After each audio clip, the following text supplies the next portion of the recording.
Director Wes Craven has kept audiences on the edge of their seats for more than 25 years, but the director of such hits as Nightmare on Elm Street and Wes Craven's new Nightmare has not always been involved in the film industry. Raised a devout Baptist in Ohio, he was taught that movies were tools of the devil, and he never saw a film until he was in college. He spent years teaching high school and college before he discovered his love of filmmaking. His latest effort is Scream, and I am pleased to have Wes Craven join us now for a conversation about a film which is more than simply a horror film. It's more of a thriller than it is a horror film. Welcome. Thank you. Is that fair to say? This is more of a thriller than it is sort of... Yes. Yeah, He seems benign enough at 69, but remember, Carpenter also wrote and directed the film too, unleashing Michael Myers to the world. You can't kill the boogeyman. I wanted the audience not to know whether he was human or supernatural. And he had no character. He was blank. He was simply evil. He's like the wind. He's out there. He's going to get you. And that's what's the most terrifying. Oh, hell yeah. Oh, yeah. It's what you don't know about, what you can't see. It's out there. Released almost 40 years ago, Halloween not only launched Jamie Lee Curtis to star in, it made Carpenter the king of things that go bump in the night. King. He is a national treasurer of terror. Since the publication of his first book, Carrie, in 1974, Stephen King has written 27 novels that have sold 150 million copies worldwide and made him very rich. His work, including The Shining and Misery, has been adapted into 24 feature films and 6 television productions. His latest book, Nightmares and Dreamscapes, is a retrospective of King's phenomenal career, including many hard-to-find stories and several that are being published for the first time. We're very pleased to have him with us this time. Welcome. Thank you, Charlie. It's nice to be here. It is really good. I'm not supposed to take stuff to the strangers. My dad said so. Corn syrup. Same stuff they use for pig's blood in Carrie.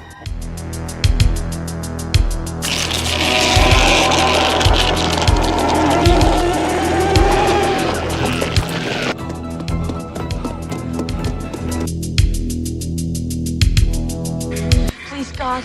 This is God.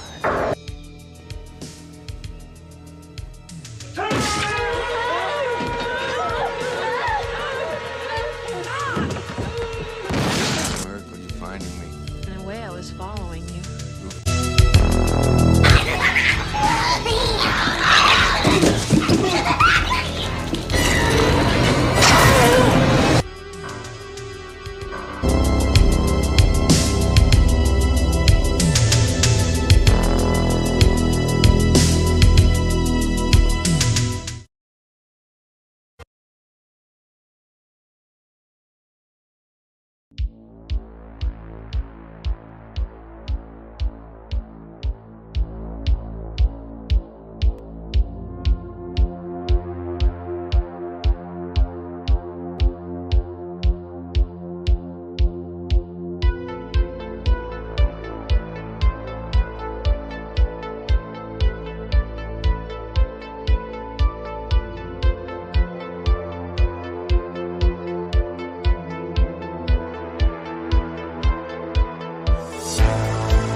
What is up, you guys? What is up? We are here. We're here, man, for the Masters of Horror live stream. I'm excited for this, man. I'm excited. If you haven't, definitely smash the like button because it definitely helps. Our goal tonight is we can do 60 likes. You know, I try to go for 60 likes. So yeah, guys, today we're doing the Masters of Horror live stream. And you guys, some out there might not agree with me, but I feel that these guys right here are the masters of horror. John Carpenter, Wes Craven, Stephen King. Some people out here might feel different, but I feel that these guys are the masters of horror. With that being said, guys, I just think that this stream is necessary. It's going to be a fun stream, I think. We're going to dive into the films, the projects, and everything they've done. You know, these guys are amazing at what they do. Yes, you know, it's kind of like a versus, but at the end of the day, these guys are all freaking legends, man. Let's be honest. John Carpenter, Wes Craven, Stephen King. Yeah, man, they're all legends and we know it. So, you know, to kind of push forward with these guys, we're going to do something cool before we get started, because I know this is going to be, you know, a stream where a lot of opinions are possibly in the chat, guys. So I'm going to do something cool here. One sec, guys. I hope you guys are doing well, man, on this Thursday. Hope you're doing well on this Thursday, man. I'm chilling out. Like I said, I'm excited. And we're going to kind of talk about their projects, who they did, man. A lot of these projects, some people don't even know that these guys did, which is crazy. You know, you got horror fans out there that don't even know that John Carpenter did Christine. Man, seriously.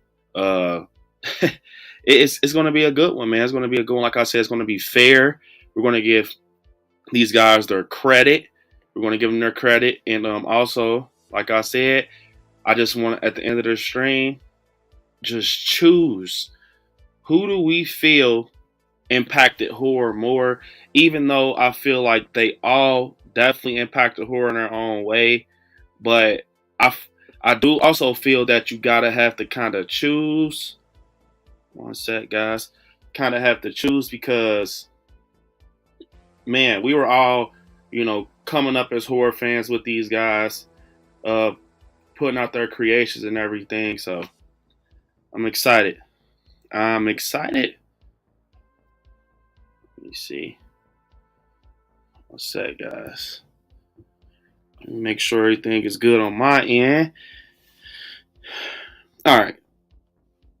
So, you guys, like, we all know that Wes Craven is no longer with us. He's no longer with us. And, yeah, it's sad, because he is definitely, you know, great at what he does, from Scream to People Under the Stairs to Nightmare on Elm Street. We can just keep going. And appreciate it, low-key, man. Definitely, you guys, TikTok, spam them likes. But, yeah, guys, I want to do something cool for Wes before we get into this crazy stream. And, let me see. Give us a moment of silence for Wes Craven, guys.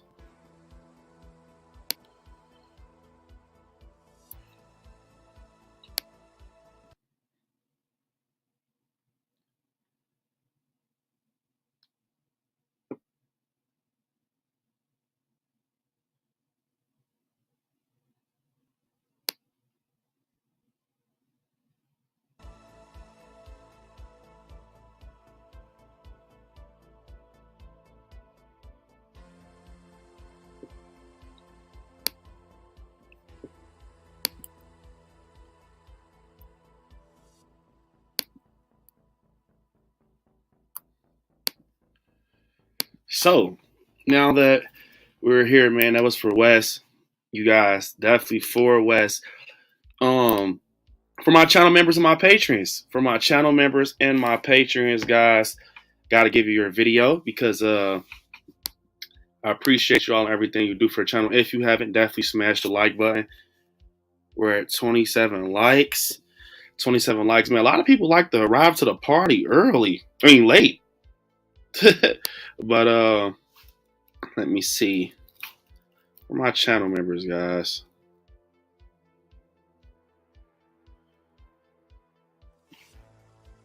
One sec.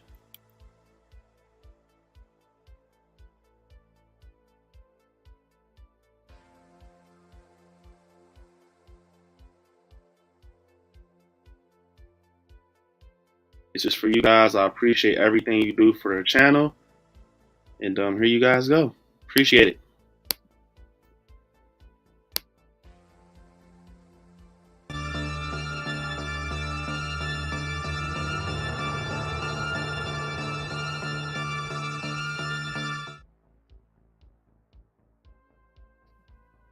So, you guys, we are here to talk about these legends. First off, starting with Wes Craven. This man has done so many great films, to Scream, A Nightmare on Elm Street, to People Under the Stairs, To Hills Have Eyes, along with John Carpenter, man, The Fog, Halloween 1978, and The Thing, Body Bags, and more. And then this guy right here, Stephen King. Man, It, The Shining, Misery, Pet Sematary, Cujo, and so many more, you guys. But let's get into it, man. Let's get into it. Smash the like button. Going to get into the chat. Say what's up to everybody. And want to see what's going on with this stream, man. All right. Are you going to Horror Hound, Indianapolis? Yes, I am. I am going. What's up, Joseph? What's up? Russell said, what's up, everyone? I smashed that like button like a brick before I came in this awesome stream. And happy chat. Happy Thursday, chat. So, got Russell also saying congrats on 2 months. Jason, hell yeah. Congratulations, Jason. 2 months. 2-month anniversary. We all love Jason. My guy's funny. It's hell. He had the comment of the year last stream. Gotta love Jason. So congrats. Man, you are amazing, Jason. We appreciate you seriously. And hell yeah, man. What's up, Jason? Jason said, I joined his Stephen King book club several years ago, and I still get his newest book whenever they come out, a deep discount. I have all of his books in hardcover. I adore Stephen King. Hell yeah, man. That is what's up. What's up, Dallas Nightmares? That is what's up, man. You gotta love Stephen King. You gotta love him. Russell also said I was a Stephen King guy before I was John Carpenter and Wes Craven. Yes, Stephen King, man. I'm telling y'all, y'all are sleeping on Stephen King. Y'all are sleeping on Stephen King, man.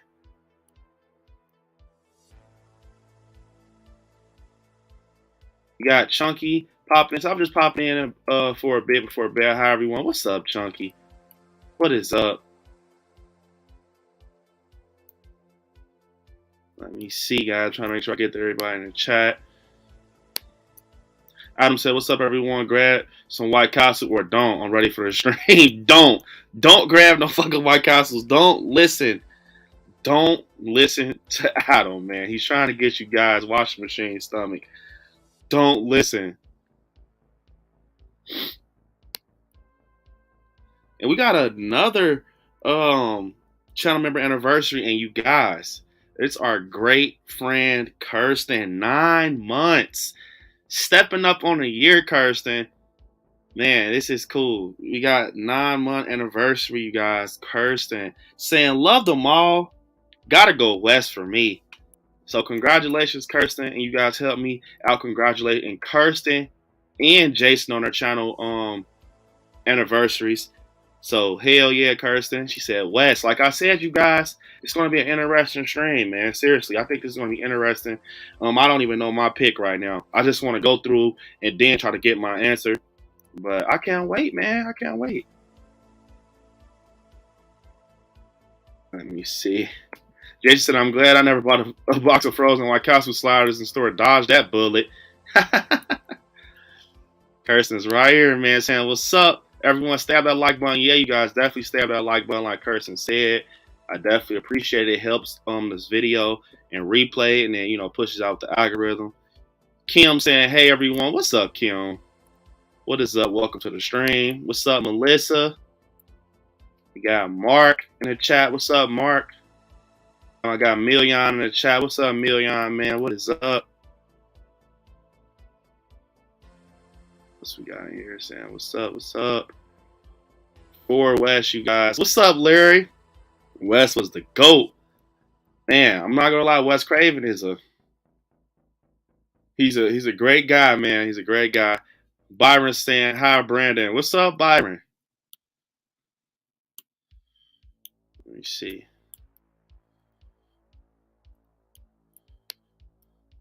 Brooke said, hey, everyone. What's up, Brooke? What is up, Brooke?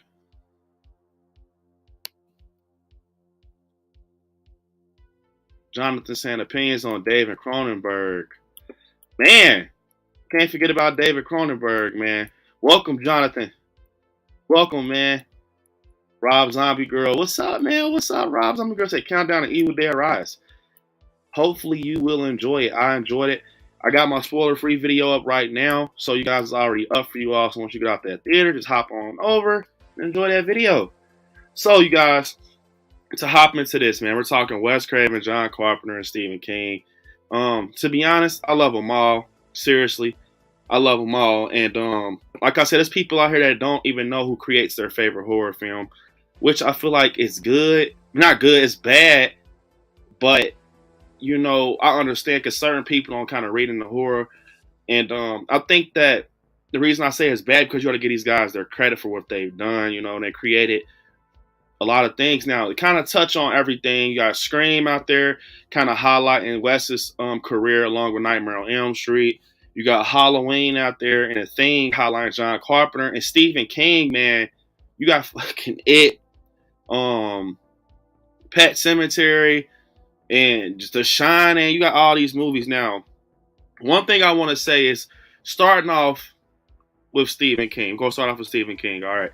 We got to start off with Stephen King. This man right here. One thing I want to say about Stephen King is that he's different.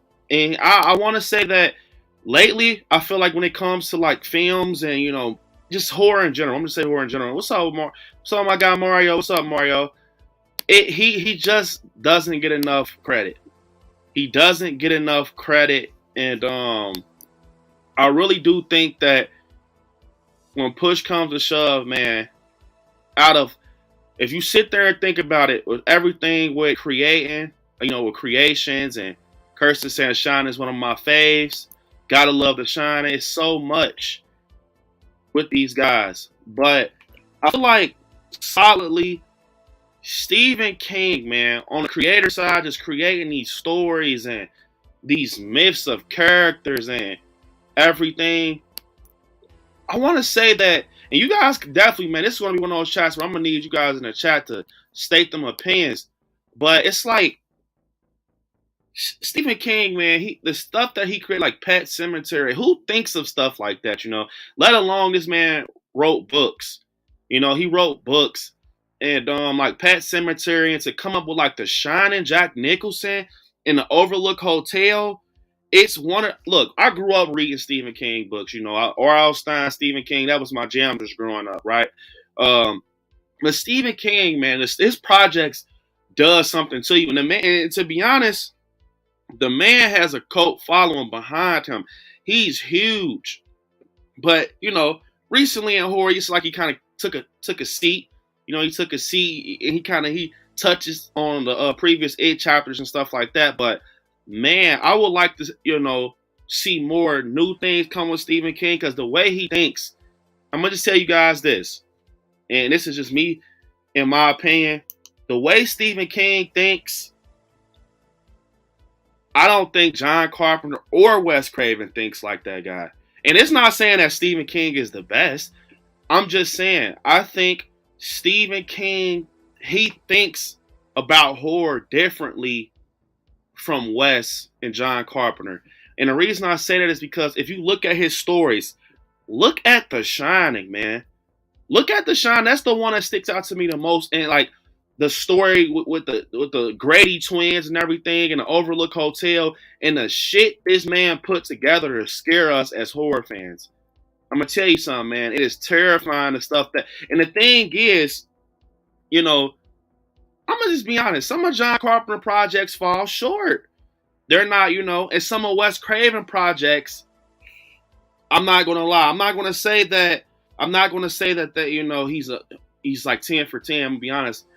I mean, this is me being honest, you guys. If I lie to you guys, you'll never trust me. Remember that. But some of these projects fell short too. Wes Craven projects fell short.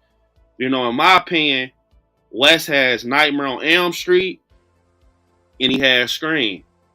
He has Nightmare on Elm Street and he has Scream, which they all do pretty much something different. And we all benefit from all their stories. But I feel like Stephen King, man, look, guys, sit here and think about it. Sit here and think about it. The stuff that Stephen King put together is crazy. Like, he's like 100 for 100. Silver Bullet, Thinner, It, The Shining, Pet Sematary, Misery. And his stories were so good that, you know, what's up, horror fan, 1988? What's up, Lily? What's up? And we, you know, these guys are both, they're all great.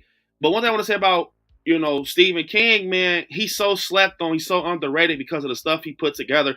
And a lot of his, you know, films and stuff started off as books. And people wanted, like us, read those books and wanted them to come to the big screen. They wanted them to come to the big screen because the books were so good.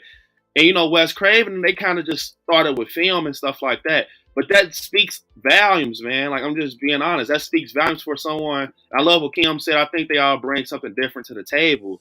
Yep. And the thing that they have in common is that they're doing the same sport. I'm going to call it a sport, you know, being creators. And that's what kind of, you know, that plays in part of, you know, who you think did what better and, you know, who impacted horror more. Because if they all did different things, you couldn't compare them. They do the same sport.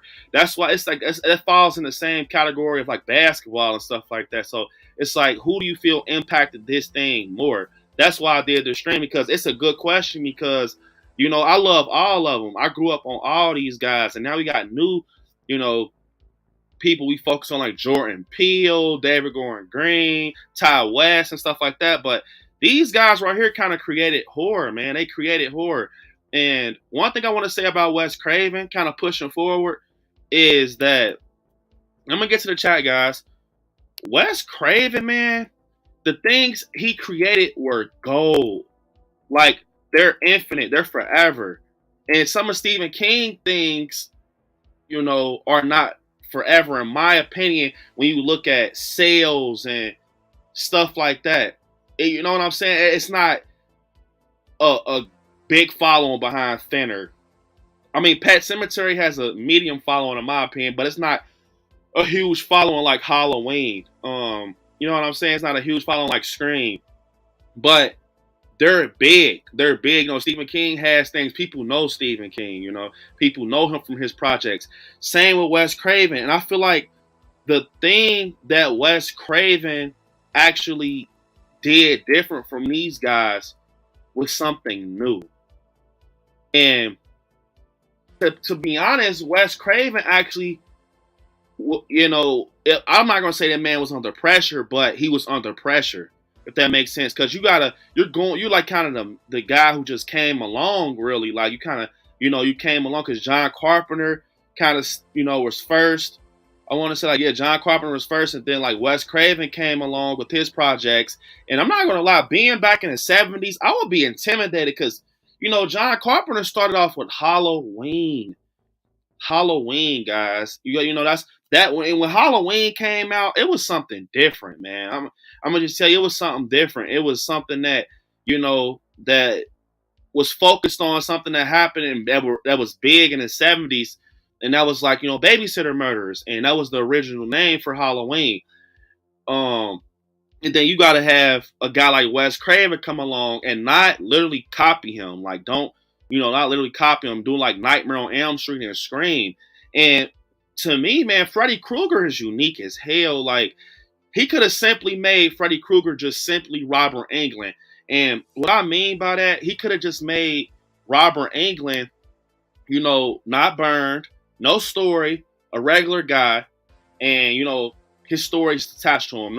No dream theory, no nothing. But he decided to go with different layers of the onion and make Freddy Krueger different. You know what I'm saying? You could have simply just did what Friday the 13th did. Yes, I'm saying it. I'm just being honest. Friday the 13th ripped off Halloween. I'm just being honest. It ripped off Halloween. It did. Jason Voorhees ripped off Michael Myers. He's a ripoff. I'm sorry. I like some of the Friday the 13th, but you're a ripoff. And I feel like Wes Craven could have easily done that. Robert Englund, a slasher, and never made him get burnt. No, I don't even think you can consider Freddy Krueger a slasher, but he's his own thing, And that's what I'm starting to notice with Freddy Krueger. He's more of his own thing. He's different. He's not like Michael or Jason. They're dead ass slashers, bro. They can't go in your dreams or nothing like that. It's like Freddy Krueger. If you can compare him, he's kind of like almost like Pennywise. He's something. He's like a form and a shape of something. But let alone with Michael Myers and Jason, these guys are actually men. They're men. I'm not saying that Robert Englund isn't. It's weird. Like, comment down below. What would you guys say that Freddy Krueger? What would you say he is? Faux Nike said my fave live right now. Thank you. I appreciate it. But what would you say Freddy Krueger is? What would you say? If you could sit there and think about Robert Englund, because he's not considered. You deal with him in your dreams. You can bring him, through a realm where he's actually in the world and he's weak as shit, and you can just kick his ass like he's a regular human. Let alone you got someone like Michael Myers and Jason. Jason's knocking people's heads off their shoulders. You know what I'm saying? And I think that's what's powerful about Wes, because all his projects were different. Even People Under the Stairs. I grew up on People Under the Stairs, man. Yes, he did. With the daycare faux Nikes. But I feel like, with Ghostface, that was something extremely different. And Jalissa said, hey, everyone. Hey, Brent, I like the background around the screen. Appreciate it, Jalissa. I had to put the projects together for these guys around the screen. Definitely, you guys like the stream, like Jalissa said. And we have a super chat from our amazing friend, Denisha. Denisha said, I like Pet Sematary the movie. It doesn't get enough credit, Brandon. I wish Stephen King and Wes Craven could done a movie together. I just wonder how it would have worked out to be a great movie. Pet Sematary does not get enough credit. I agree, and I just said that I feel like, and I appreciate the super chat, Denisha. I really appreciate it. This means a lot. Definitely, man. We all love Denisha. And I like this. I love the super chat, actually, because, and what she said, because Pet Sematary, look, man, that is what I'm trying to tell you guys about Stephen King, man. The guy is different. I'm not going to call that man weird, but his stories are like space. His stories are like space. We're like fucking outer space. Like, that's one thing I can say. Stephen King always has a twist in his story, and his twist never misses, bro. Like, that's what I'm telling you guys. Like, for him to put out these projects, like just feeding us these projects, I still watch Stephen King movies. I swear. I just watched, is it called Riding a Bullet?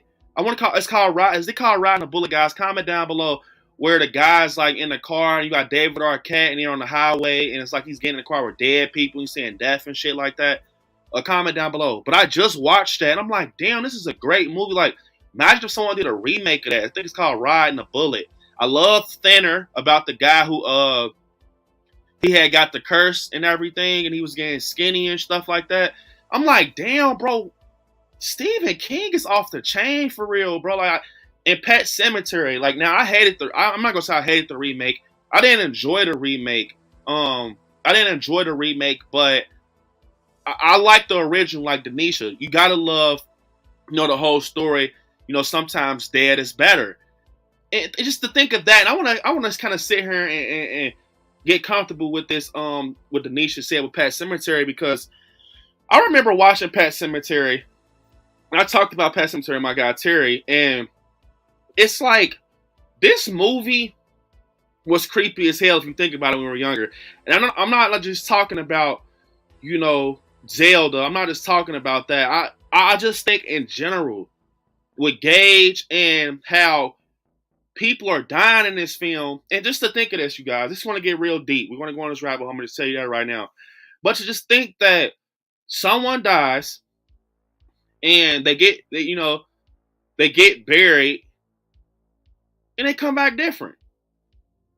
You know, when you sit there, I'm not trying to be, dark, but no one wants to go on that side of the world. No one wants to. But at the end of the day, that's life. But to think that someone was that hungry to want one of their loved ones back, and just, or, the animal, church, a cat, that's just fucking batshit crazy. And I remember just watching that, and I'm like, who thinks about stuff like that? Like, who really just sit there and think about stuff like that and just put a story like that together, and to know, how they just had it all surrounded with these animals, and people, basically the animals were like test dummies, because they started adventuring. And I love Pet Sematary too, with the guy who plays John Connor from Terminator. I love it. I might watch it tonight actually, because shit, man, we got some watch parties, man. I can't wait, bro. Like this meat thing, I swear, guys, the moment I announced this, I've been watching. Like I said, I just watched Riding a Bullet. I didn't watch 78 because I love 78 like the back of my hand, but it just got me hyped and want to see more of these guys back, the behind the scenes with them. Like, literally, I've been watching stuff with them, and it's crazy because it's like Stephen King with Pet Sematary. That story is just crazy, man. And I like, like Denisha said, she says that Stephen King doesn't give enough credit. And I definitely agree with that 110% because of stories like Pet Sematary. I feel like people don't talk about it enough, but we talk about Scream and we talk about Halloween. But Pet Sematary is gold. Children of the Corn, yeah, it's kind of weird, but the shit is gold, bro. It's gold. A lot of our favorite horror films, I'm going to say it, a lot of our favorite horror films come from Stephen King, man. I'm not saying that to discredit John Carpenter or Wes Craven, but a lot of the films that we hold near and dear to our heart that are complete horror classics is from the man Stephen King. Now, some of his stuff does derail off the, the train tracks and go left. I'm like, holy shit. But for the, the main part, he is killing it in horror, bro. And look, I've been, said this, but it's like these three guys, when they've created something, and this is like I'm just saying this, these three guys, man, did something that can never be done again. And I'm saying that right now. It was a time to be alive to witness their work. Like we will never get a John Carpenter again. I'm sad to say, guys, seriously, and I mean this with everything in me, we'll never get another Wes Craven. Radio Silence, we love you, and you did great. We will never get someone to replicate Wes Craven. It's over. It's done with. All we can do is try to find someone that has their own thing and someone that has, just a new style that we enjoy. Because I'm gonna say it, man. Wes Craven with his wide shots and his authentic stories. Because Wes Craven, that's one thing I will say. His stories are so authentic. Like People Under the Stairs, Vampire in Brooklyn with Eddie Murphy, straight classic. Like, who the hell thinks about that type of stuff? And that's why I said, I like what Kim also said earlier, because she said they all bring something different to the table, which is crazy because they all have, look, one thing I'll say about these guys also is that they all have weird movies, something that you can pull out from their collection. You got Body Bags by John Carpenter. You got People Under the Stairs with Wes Craven. That's kind of like a weird story. And you got with Stephen King, man, he has a lot of them. But like I said, Riding a Bullet is low-key crazy. But something, and I'm going to give you a video for this super chat, Denisha. But I appreciate this. Once again, we love you, Denisha.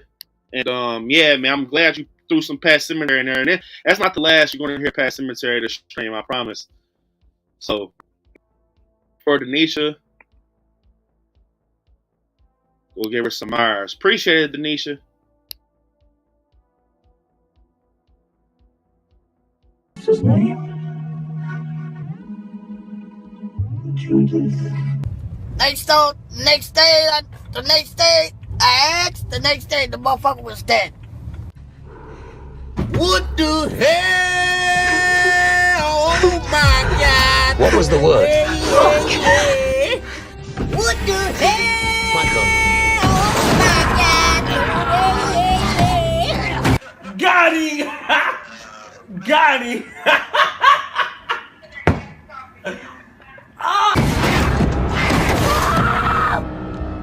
Damn!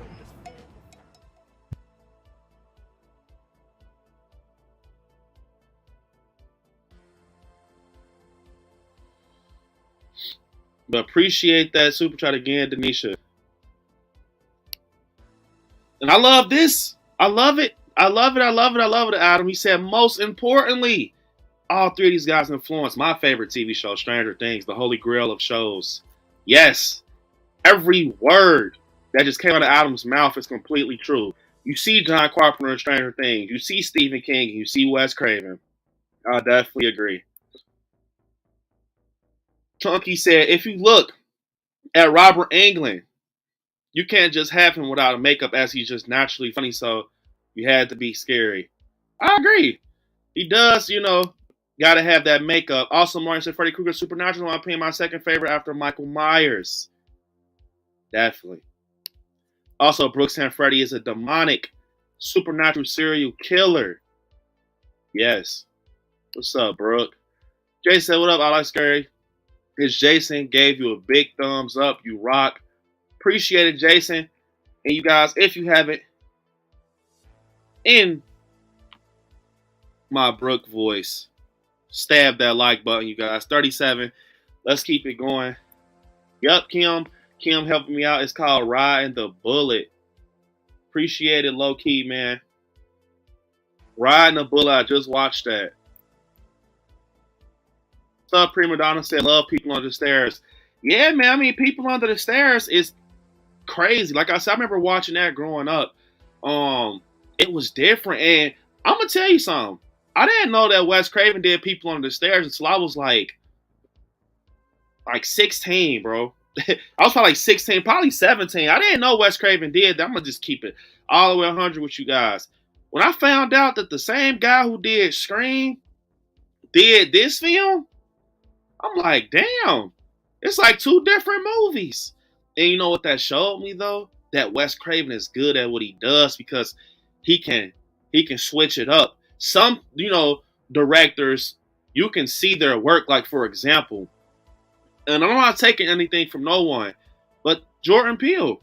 You can watch a Jordan Peele movie and see that it's his work. You can do that.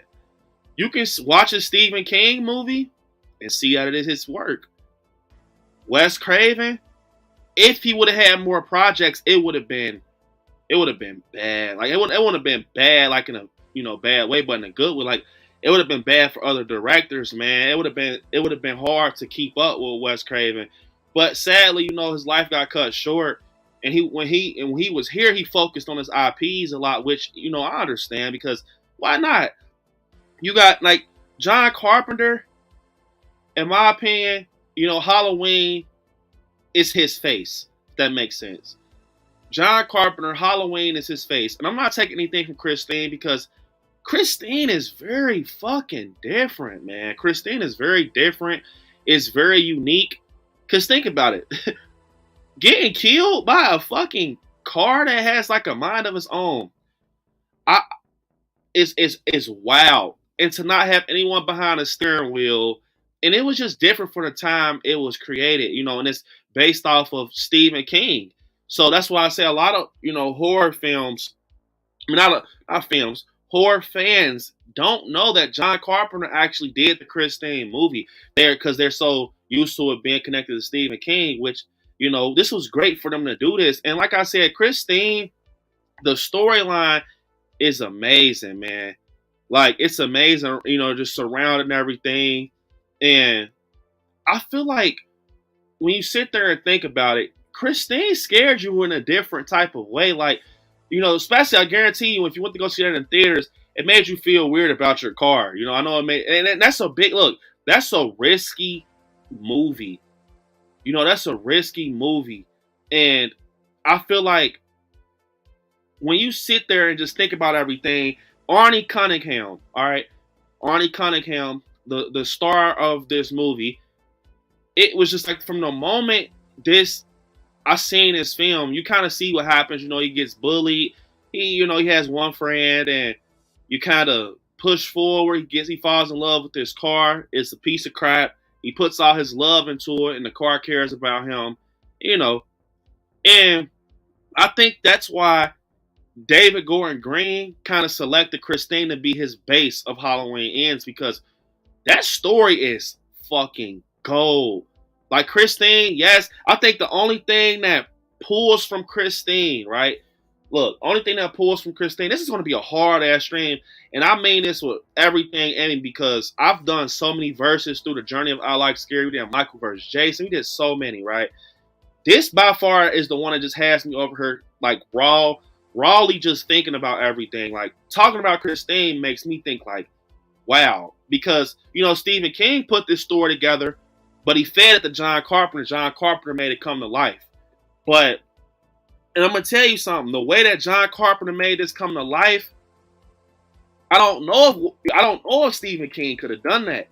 You know, I just don't know if he could have done that. I think that's why, you know, that kind of went with John Carpenter, because I think it would have been different if, picture this, guys, just sit here and think about it, all right? Do you feel that Christine would be the same if Stephen King, you know, kind of stepped in a little heavier with it and didn't give it to John Carpenter? You know, yeah, he wrote the book and stuff like that, but you know what I mean? That's something to think about, because when you look at that film, that's John Carpenter, bro. You don't even, that's why it's a lot of people out there that thinks that Stephen King did that movie full on 100%. It's not.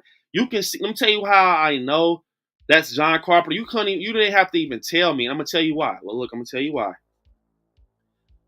Number one, it has a Halloween 3 feeling to it. And you guys, if you agree with me, comment down below in the chat. I feel that it has a Halloween 3 Season of the Witch feeling to it. I've always thought that about Christine. You know, maybe it's the score, but not even the score. I just feel it's even with the cast. It's even with the story. It feels so Season of the Witch. You know what I'm saying? It feels so John Carpenter-ish that it's like, damn, did he make this? You know what I'm saying? Did he write the story? That's how I feel. I feel like that's how you know it's kind of like it's like one of the best films out there in horror, and it's all about a fucking car, a Plymouth Fury, an all-red Plymouth Fury that is basically a serial killer.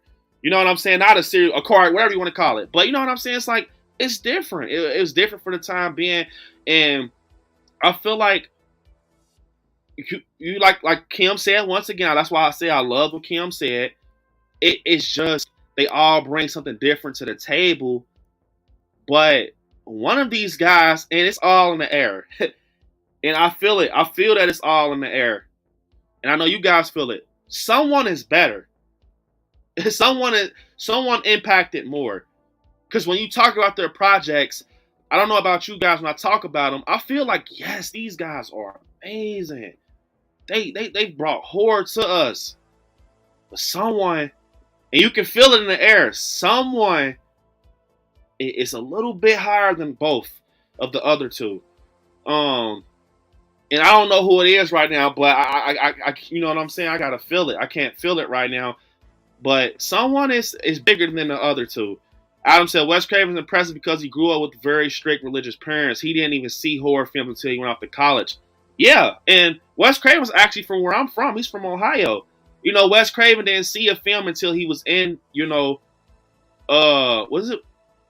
Yeah, it was. He was in college. I want to say it wasn't high school. It was in college, and yeah, his family was religious.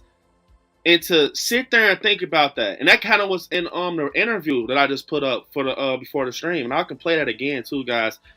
But I just feel like, yeah, what Adam said is very true. For Wes Craven to come from a religious family and not be raised on like horror films, and for him to come out with one of the best franchises in horror is impressive, man. Because it's like, think of it like this. Say if you couldn't watch a horror film, you had a religious parents, and you know, there's nothing wrong with having religious parents, but it's like, you kind of sit there and think about it like, how did you come up with these ideas if you never watched a horror film? That's deep. But one thing I will say is, from my understanding, Freddy Krueger's based off a real life thing. Now, I'm not taking nothing from anyone, but I feel like when you kind of go off of a story that's already existing and put your own spin on it, that's not from the roots. You know what I'm saying? That's not from the roots. And I'm pretty sure that Stephen King, I mean, who knows? A lot of people get inspiration from like real life stories, but man, it ain't nothing real life about Pet Sematary. It's nothing real life about Pennywise, and it's nothing real life about Children of the Corn or The Shining.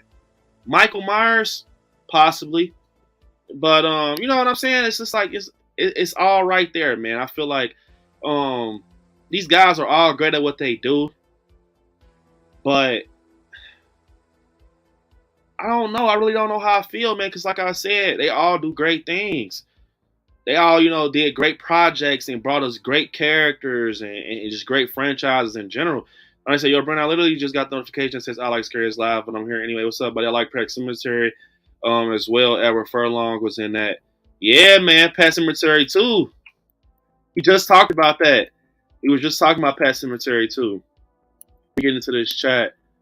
I just realized someone gifted me an I Like Scary membership. Thank you so much to whoever gifted it to me. Definitely Mario. Yeah, man. Someone, I think it was either two boys. It was either two boys or it was Cam TV, I want to say. So, yeah, man. It was either one of them guys. They were both just giving out memberships. They were super cool for that. Russell said Insidious 5 looks good. Yeah, man. I'm excited for that. Right, Brooke, stab that like button. Prima Donna said I'm seeing Evil Dead Rise tomorrow. Definitely enjoy it.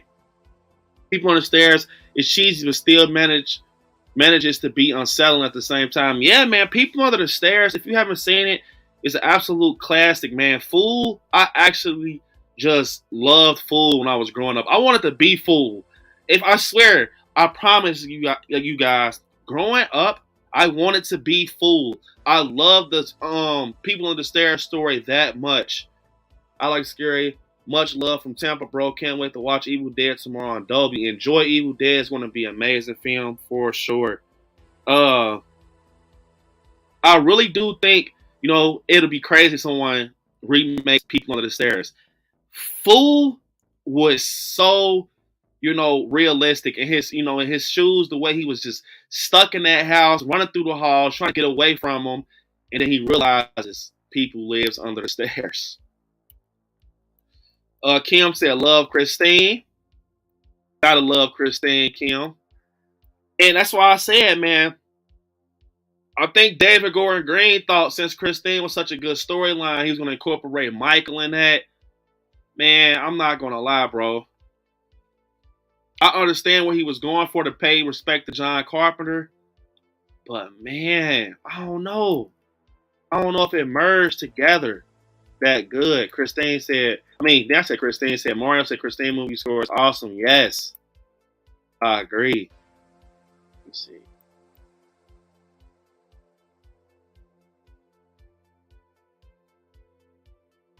Let's see.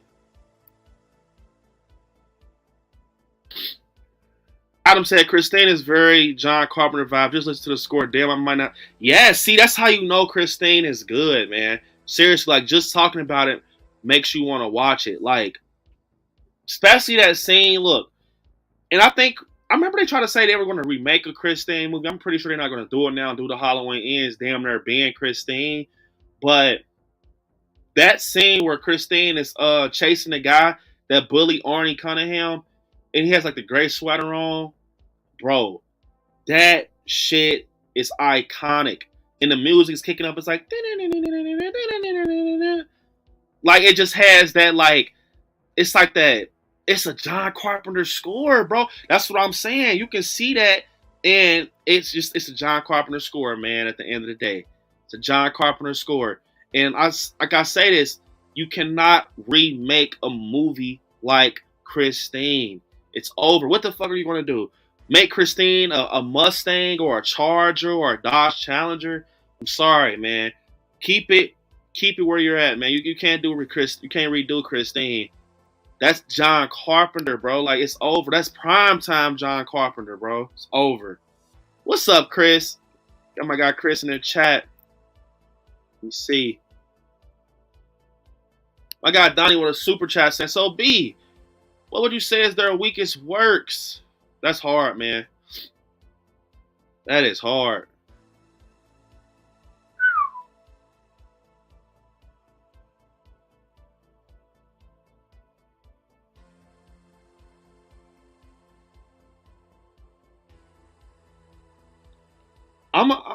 Look, I'm gonna say this, Donnie. I don't think they have anything weak. And you guys in the chat can comment down below to try to give me a refresher, but they're all you gotta think. Back when they were up and running, like John Carpenter, or you're gonna go to John Carpenter. We'll go to John Carpenter right quick, Donnie. I got a picture. And look, John Carpenter has Halloween, The Fog, got Body Bags, Christine, buddy. Listen to me. And this, the other films are. I'm talking like I'm gonna be fair. I'm not gonna pick from films that are not that big. When you look at what these guys done, all their films made a name for themselves. And it's films out here like I'm gonna use this as an example. Jeepers Creepers Reborn. That film sadly is over. It's washed. Like it's washed out. You will never be able to rewatch that. The rewatch value is over. These films, and the reason I'm going to say that there's probably none that's weak is because they still stand tall, man. Like you can always pop in a John Carpenter movie. You can always pop in, a Wes Craven movie and enjoy it. You know what I'm saying? So, someone could comment down in the chat, kind of maybe I'll change my mind, but I don't know. I don't think these guys can possibly, have nothing weak, man. Maybe they can, but I just see, the stuff that I like with these guys is everything. Because without them, I don't know if horror will be what it is today. So, but Donnie, for that awesome super chat, bro, go give you a choir, man.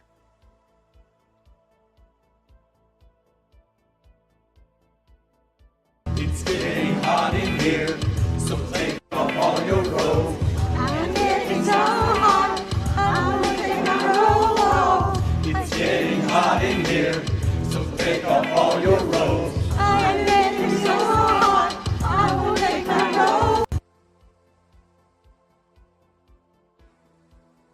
We got 42 likes, you guys. If you haven't, smash that like button, guys. Let me see. And I want to say something cool that just happened.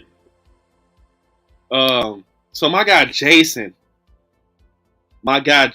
actually just gifted a membership.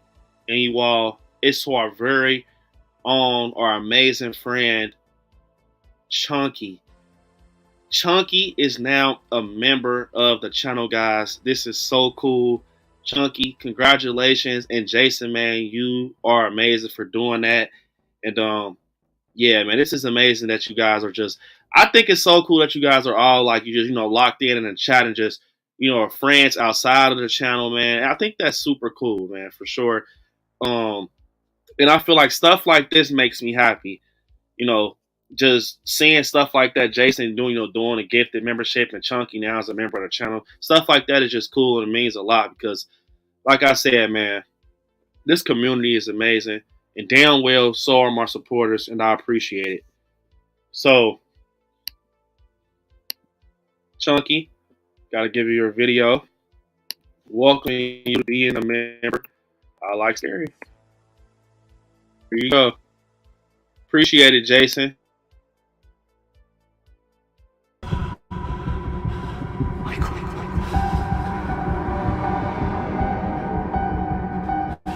You've come home.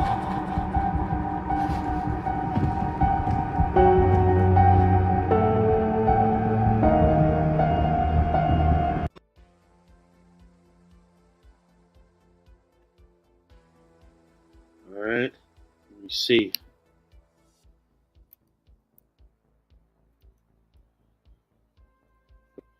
Mario said, first time I visited the Nightmare on Elm Street house, here in Hollywood, I was in Horror Disneyland. Man, that house has some presence. That house has some presence, man, for sure. I agree. I actually seen it, and it's crazy. Prima Donna said I watched both Craven's and Carpenter's films growing up, but I grew up on Craven's movies. I watched The Hills Have Eyes and People Under the Stairs at a young age. Yeah, man, those are classics. Like I said, man, they created horror. I thought they created horror. Chicago said, sorry, I was not sure I was sick. I needed to take a break from YouTube. Definitely, man. I seen that you said that earlier, man. Definitely get well. And we're happy to have you back, man. Get some rest, Chicago. Kim said, I had to like John Carpenter best because he brought Halloween. And y'all know how I feel about Halloween. And look, let me tell you something. With John Carpenter, you know, Halloween is my favorite franchise of all time. And I want to kind of talk about it. I want to talk about some Halloween. And look, when you sit here and think about what this man did, John Carpenter, all right, it was before its time. Halloween 1978 was before its time, along with Scream. And I want to say this. I just want to say it. And you guys in the chat can, you know, kick my ass, whatever you want to do. But it's a reason why I like Halloween more than Scream 78, you know, being the one that kind of, you know, got me into Michael Myers and everything. It's more, look, what John Carpenter, what he created was based off Babysitter Murderers, right? And they didn't have, you know, a budget, really. It was tough with Halloween 78. You know, it was tough. They were picking the leaves up off the ground after they threw them and putting them back in the bag. They shot a Halloween movie in Los Angeles, California, South Pasadena, California, to be exact. Where's palm trees? If you look closely in Halloween 78, it is fucking palm trees in Halloween 78. I swear, you can see palm trees. But, you know, us being us, because I know you guys probably did the same thing I did. I mean, eventually you're going to see them because of people like me telling you, if you haven't already. You're not going to know. You're not going to get it off rip, you know, the way they're shown. But, yes, it's palm trees in Halloween 1978. And that tells me, number one, is no CGI. Because if CGI, of course it's not no fucking CGI in 78, but there's no CGI or none of that, and they have to work what they had, and I think that's the best type of film when you kind of have to work with what you got and kind of make things, you know, rap. Spirit Wolf said in the thing in the fog. Yep, yes sir. I feel like, you know, that's what made Halloween so good of a film, because even with Scream coming out in '96, the '90s had help. I'm sorry. The 90s had help. Well, that's when we were starting to get our feet wet with a lot of electronics and shit. And just, you know, it was starting to approach the 2000s when Scream came out. You guys had help. I'm sorry. I'm being honest. And I'm not taking anything away from Wes Craven. John Carpenter did not have any fucking help. Halloween is as raw as it gets.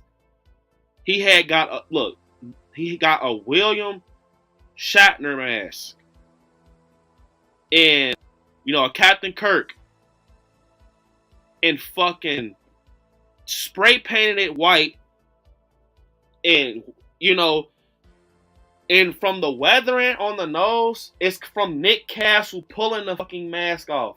That's not painted. They were literally wanting to make a horror film. And we're going to get into Scream and everything, because these are these guys' highlights. I don't care. Nightmare on Elm Street and Scream, we're going to talk about those. Those are Wes Craven's highlights. We're going to dive deep like I'm doing with Halloween. And same with Stephen King, you know. He has It, The Shining, Pet Sematary, that's all this crazy shit. But look, when you sit here and think about it, Halloween didn't have no help. They had a fucking lump of coal. They had a lump of coal with the brain of a guy like John Carpenter. And that just tells me so much. And this is just a reason behind why I like Halloween more than Scream, because I feel like If they did all of this, right, without a budget, nothing big like we get nowadays, and it comes out gold. This movie comes out in 1978. It's 2023. I'd rather watch Halloween 78 over a lot of new movies that are out right now. Seriously. I would rather watch Halloween 78 over some Scream movies. I'm just being honest. Is Halloween 78, done perfectly? Yeah. And the reason I say that is because, look, with Halloween 1978, right? This movie, it was just something that had to be done for horror, I feel like. I feel like Michael Myers had to be created to kind of have other people piggyback off of him. Yeah, we had Norman Bates and, we had stuff like that, but we had no Michael Myers. Michael Myers was very different from the time being, I know they say that, Norman Bates and everything started the slasher stuff. No, in my world, no. It was Michael Myers and fucking Jamie Lee Curtis, bro. Michael Myers is old, man. Like, people forget that. Like, look, Michael Myers is very old. He came out in 1978. He's older than any slasher that we're getting right now, like Ghostface and Jason. He's the oldest. He's the big brother. And, for him to still be house and horror is fucking crazy. Now, when I say house, I mean he's running horror. In my opinion, right now, 2000s on up, Michael runs horror, bro. I'm sorry. He is the face of horror, bro. And I've always said this because, with Halloween 2018, look, John Carpenter wasn't fully just, this wasn't his full like movie. This was David Gordon Green and Jason Blum. This is what they did, but John Carpenter was a part of it. But what I want to say is, look at horror right now. Scream 6 is over. Even when Scream 6 was full-blown hype, it still wasn't big as Halloween 2018 when it first got announced. And I'm just being honest, man. A lot of you guys might not like this because some of you guys like being lied to. I'm sorry. And that's just the complete truth. Some people like being told what they like to hear. Like, I want to hear you tell me that. No, I'm not telling you that because it's not true. Bro, when Halloween 2018 hit the fucking, just hit cinema, it was over. It was over, bro. When Michael Myers trailer, came out, he's dumping the teeth over the stall. It was over, bro. Michael Myers was back. He was here, and don't get me wrong, when Scream got announced, it was okay. Like, we were happy. And Scream 6 is amazing. I love Scream 6. And I just want to say, with Scream, it is just the same thing. It's the same thing. It's the same type of like repeating who done it. And it's not a consistent person. Ghostface is not a consistent person. He's different things. He's, what I'm saying? He's different people. So, I mean, you can consider Ghostface a slasher, but he's like different people. And I think that's why people stick with Michael Myers, is because he's the same guy. You got to think, the guy with James Jude Courtney, they're basically trying to say that James Jude Courtney is Nick Castle. Do you guys understand? Like, look, we're in a rabbit hole now. Think about this. Put your phone down, however you watch me. If you're watching me on your phone, keep me up. If you're watching me on TV, put the phone down. Tell the pizza man that's on his way in 5 minutes to hold up because I Like Scary is about to say something. Listen to me. Real clear. They're trying to say that James Jude Courtney was Nick Castle. Think about that rabbit hole. And look, we saw Tony Moran. They're trying to say that Tony Moran was James Jude Courtney. Because it takes place off 78, right? Think about that. And with me telling you guys that's me telling you that they were trying to say that Michael Myers, all the way from 78 to 2018, was the same guy. 60 years old. Think about that. Bro, when you sit there and think about them trying to pull that shit off, that's insane. And I think that kind of plays in part why Corey Cunningham stepped in the picture also a little bit, but I think that plays a big part on, you know, people liking Michael more than other slashers because of consistency. You know what I'm saying? Think about that, you guys. You're in fucking South Pasadena shooting a movie. You gotta pick your own damn leaves up. Meanwhile, Scream 96, they have more help than ever. I bet you they had more help than 78. And look, John Carpenter's score, I don't know nobody right now, and we can talk about it. I don't know nobody right now when it comes to scores who has creativity like John Carpenter, bro. John Carpenter started this, and I'm just telling you, he is to make someone great for me, you have to start something that's infinite, that's forever. You know, it ain't about how many points you put up. It's about who wins in the end, if that makes sense. It's not about how many points you put up a game. It's who wins in the end.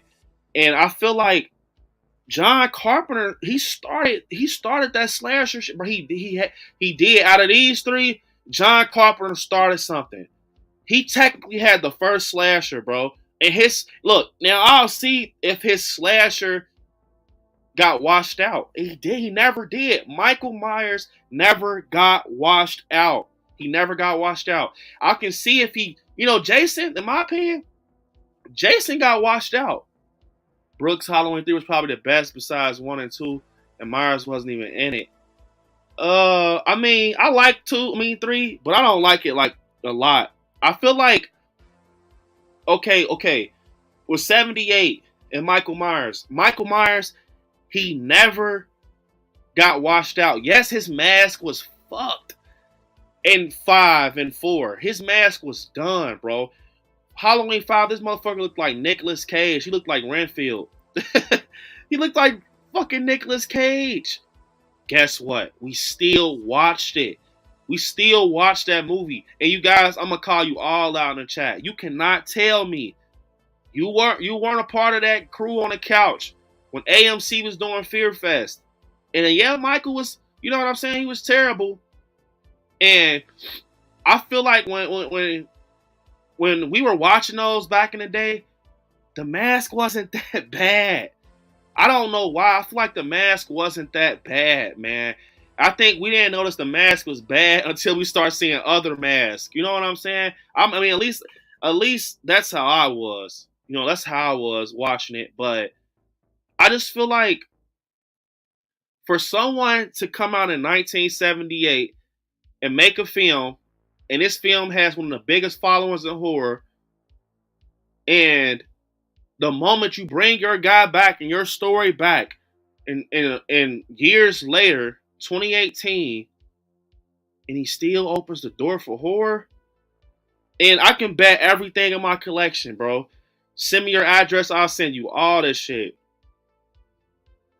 If a new Halloween movie was announced in 2027, all right, new Halloween, Michael's coming back, right?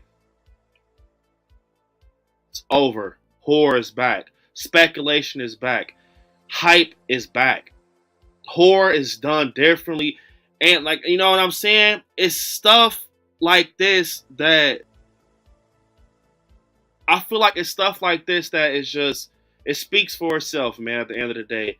It speaks for itself. I feel like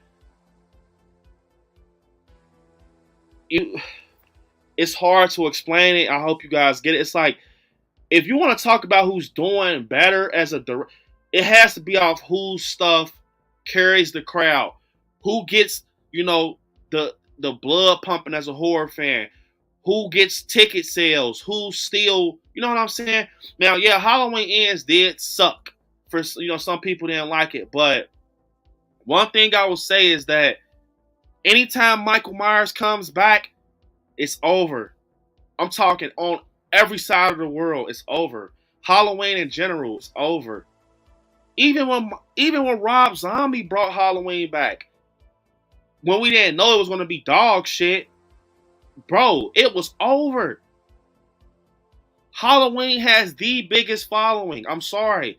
I've been knee deep in that shit. Halloween has the biggest following than any fucking horror franchise.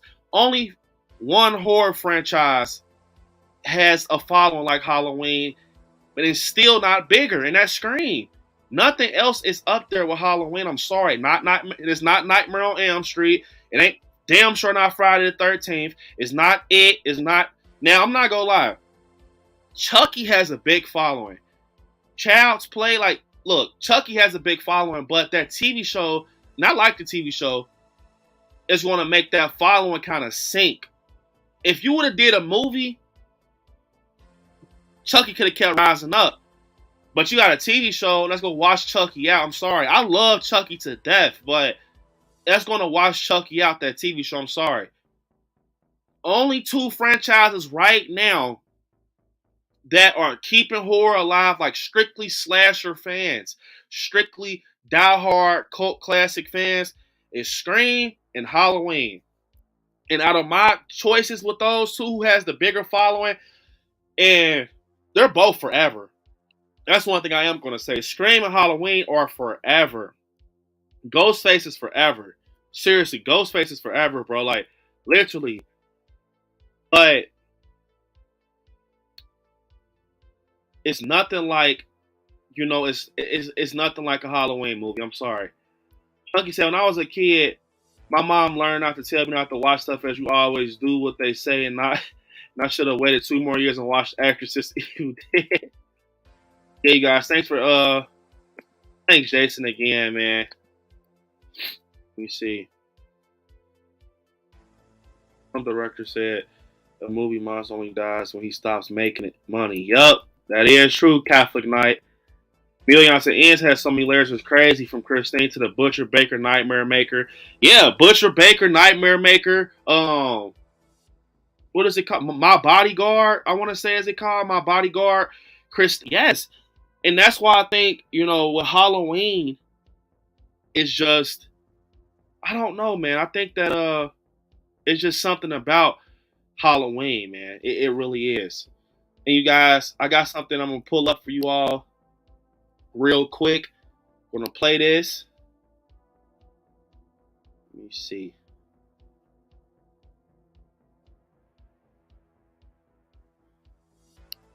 And we're going to be right back. I'm going to play this for you guys. Here we go, guys. Smash that like button.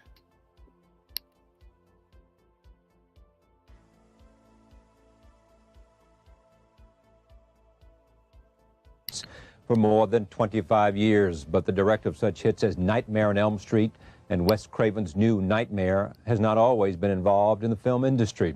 Raised a devout Baptist in Ohio, he was taught that movies were tools of the devil, and he never saw film until he was in college. He spent years teaching high school and college before he discovered his love of filmmaking. His latest effort is Scream, and I am pleased to have Wes Craven join us now for a conversation about a film which is more than simply a horror film. It's more of a thriller than it is a horror film. Welcome. Thank you. Is that fair to say? This is more of a thriller than it is sort of, yes. Tip. He seems benign enough at 69, but remember, Carpenter also wrote and directed the film too, unleashing Michael Myers to the world. You can't kill the boogeyman. I wanted the audience not to know whether he was human or supernatural. And he had no character. He was blank. He was simply evil. He's like the wind. He's out there. He's going to get you. And that's what's the most terrifying. Oh, hell yeah. Oh, yeah. It's what you don't know about, what you can't see. It's out there. Released almost 40 years ago, Halloween not only launched Jamie Lee Curtis to stardom, it made Carpenter the king of things that go bump in the night. King. He is a national treasure of terror. Since the publication of his first book, Carrie, in 1974, Stephen King has written 27 novels that have sold 150 million copies worldwide and made him very rich. His work, including The Shining and Misery, has been adapted into 24 feature films and 6 television productions. His latest book, Nightmares and Dreamscapes, is a retrospective of King's phenomenal career, including many hard-to-find stories and several that are being published for the first time. We're very pleased to have him with us this time. Welcome. Thank you, Charlie. It's nice to be here. It is really good. I'm not supposed to take stuff to the strangers. My dad said so. Corn syrup. Same stuff they use for pig's blood in Carrie.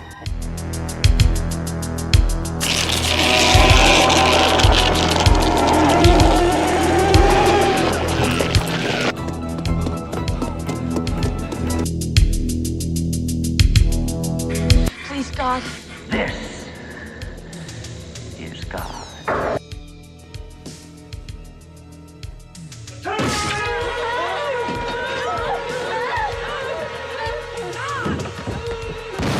Where could you find me? In a way, I was following you.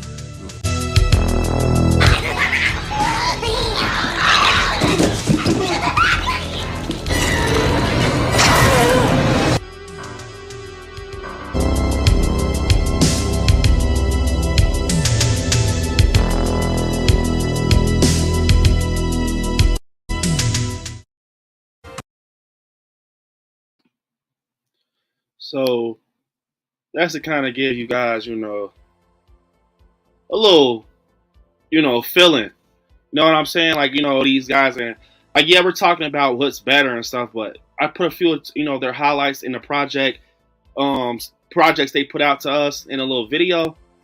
And I think that, you know, man, these guys, it's going to be hard to choose who's better.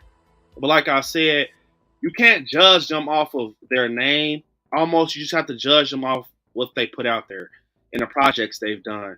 And you guys tell me in the chat right now, seriously, after we're still talking about it, but so far, who do you feel impacted horror more in their projects? Who impacted horror more with their projects? Wes Craven, John Carpenter, Stephen King. The party's just starting, you guys, so I can't say which is weak because there is none. That's right. I don't know, man. Got a super chat from my guy. Donnie said King directing debut was Maximum Overdrive and it was inspired by trucks. He often says he regrets it because it's often gets ridiculed. Thoughts, love. Man, that's the same, in my opinion, that's the same as Christine. At the end of the day, Maximum Overdrive is a classic. And yeah, man, Stephen King, man, just putting together something like that is very, you know, unique again, you know, and he kind of started something with that. But I will say that it's a classic. That's all that matters.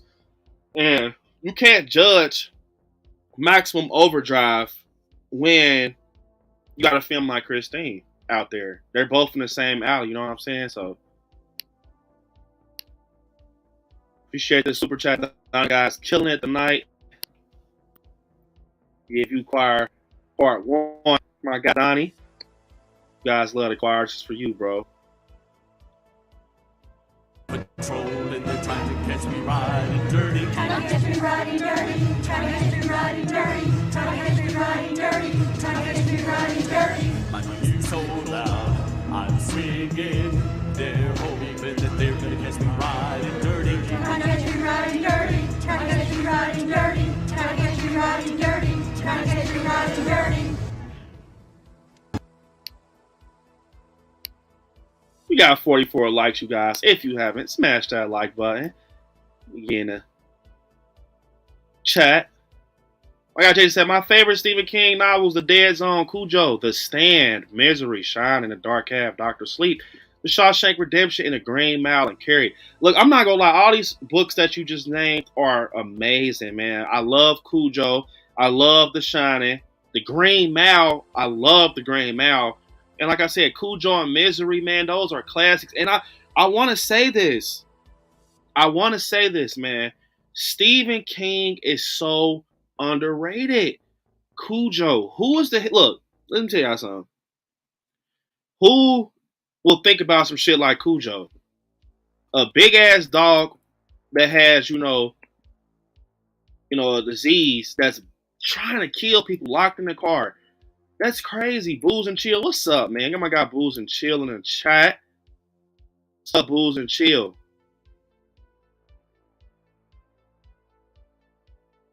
My guy Booze and Chill sent the file a super sticker. Appreciate it, Booze and Chill, man. Want to give you a video for that. Booze and Chill, man. Showing some love. Did someone say Halloween too?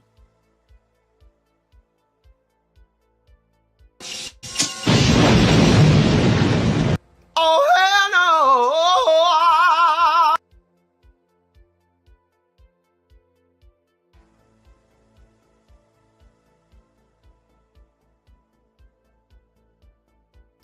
Man, Kim loves her Halloween. She said, OG Halloween never gets old. And that, I'm telling you, man, that's the truth. It will not be a Michael Myers without Jason. Man, no, it will not be a Jason without Michael Myers. Fuck. It will not be a Jason without Michael Myers. It will not be a Ghostface without Michael Myers. And that's just the truth. I'm sorry. Donnie said, we will not kick your ass, Brent. I saw you play The Last of Us. You threw a grenade at somebody's face. I will not disagree with you. God, Donnie, man. What's up, my guy Terry? Terry said, smash a like button for my brother, everyone team, Oral Stein, everyone. Man, I'm not gonna lie, Oral Stein. See, that's the kid Stephen King right there. That's the kid Stephen King. You gotta love Goosebumps, man. Goosebumps. We all were raised on Goosebumps. We were all raised on Goosebumps, man. Donnie said Halloween had a $150,000 budget and made a classic. They ain't do nothing with that. They ain't doing that with $40 billion budgets these days. John Carpenter from the hood, he said, I know how to make, dude. Yup. Jason said, John Carpenter Halloween is my second favorite franchise. I also love The Fog, The Thing, his direction, and The Mouth of Madness. Yes, The Fog, man, you gotta love The Fog and The Thing.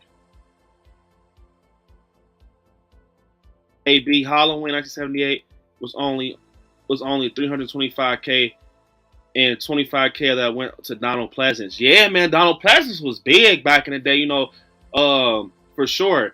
And when you think about that, that's insane, man. Like, it's almost like they knew they had something different. And think, bro, 1978.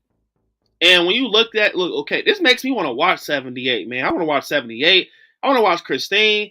I want to watch all this shit right now. But, bro, when you look at Halloween 78 and you just see Michael in the coveralls and you barely see him through the film, and this movie has one of the best slow burns ever. Like, I'm gonna be honest, when you first watch Halloween, yeah, young Michael kills Judith, but after that, it's more story building. You know what I'm saying?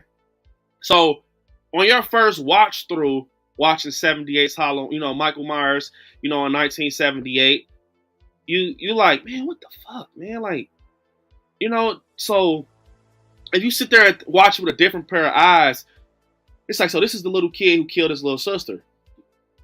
The guy with the gown, he comes back, right? He comes back. And you see a young, innocent Laurie Strode. She just wants to babysit at the end of the day. I know some of you guys in the chat can relate. Back in the day, that was females' jobs in high school. Go babysit the neighbor's kid, get a couple dollars, go to the mall.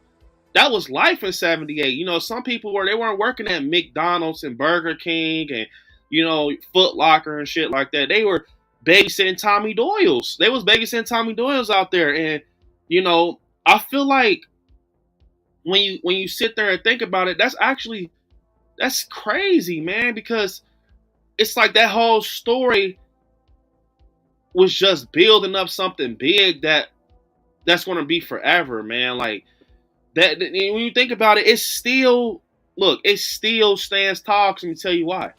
And Halloween Ends, and I'm going to kind of jump over to The Shining and everything after this, but in Halloween Ends, Corey Cunningham was a babysitter. He babysitted Jeremy. And, he was a guy. Corey Cunningham was a guy. And he was a babysitter like Laurie Strode. But instead of him being the victim, which he was the victim, he came out to being something, evil. And I think that is crazy because babysitting is where it all started with Halloween. Jason said, I am with you, Brandon, about Halloween 1978. It was amazing and groundbreaking. I would take Michael Myers over Jason any day, no apologies. Yes. Yes. I'm sorry. Jason is a ripoff to Michael Myers. And that plays a big part on why I don't, kind of mess around with Jason, because every time I see Jason, all I see is a knockoff Michael Myers, bro. I'm sorry. Like, I do respect him and I enjoy him sometimes. Chris, yes, I did. But every time I see him, I just look at him like, man, you are literally like Michael, bro, but just like you're a knockoff. You know what I'm saying? Also, my guy Jason said John Carpenter really began a modern day independent filmmaker movement. He took a huge risk and did so much with so little. True artists lives their dream no matter what their critics say.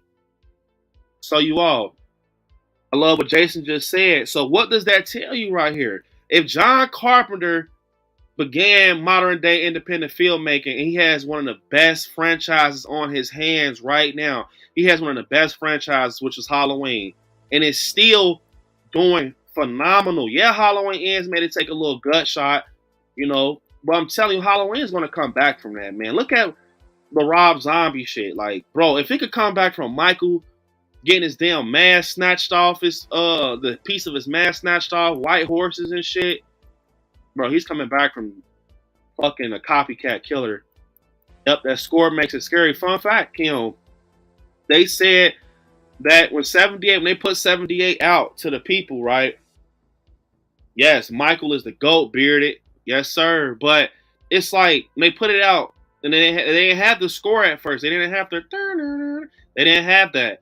So a lot of people like, hey man, what the hell is this? I don't. But once they added that score, it was over, and that's because of John Carpenter, man. Yeah. Brooks said, right, B. When I watched H5 as a kid, his mask terrified me. Motherfucker like Nicolas Cage, man. Donnie said, I'm not a real huge fan of Michael's mask in Halloween 2. The hot tub scene, LOL. Also, Brandon, why didn't the water burn him?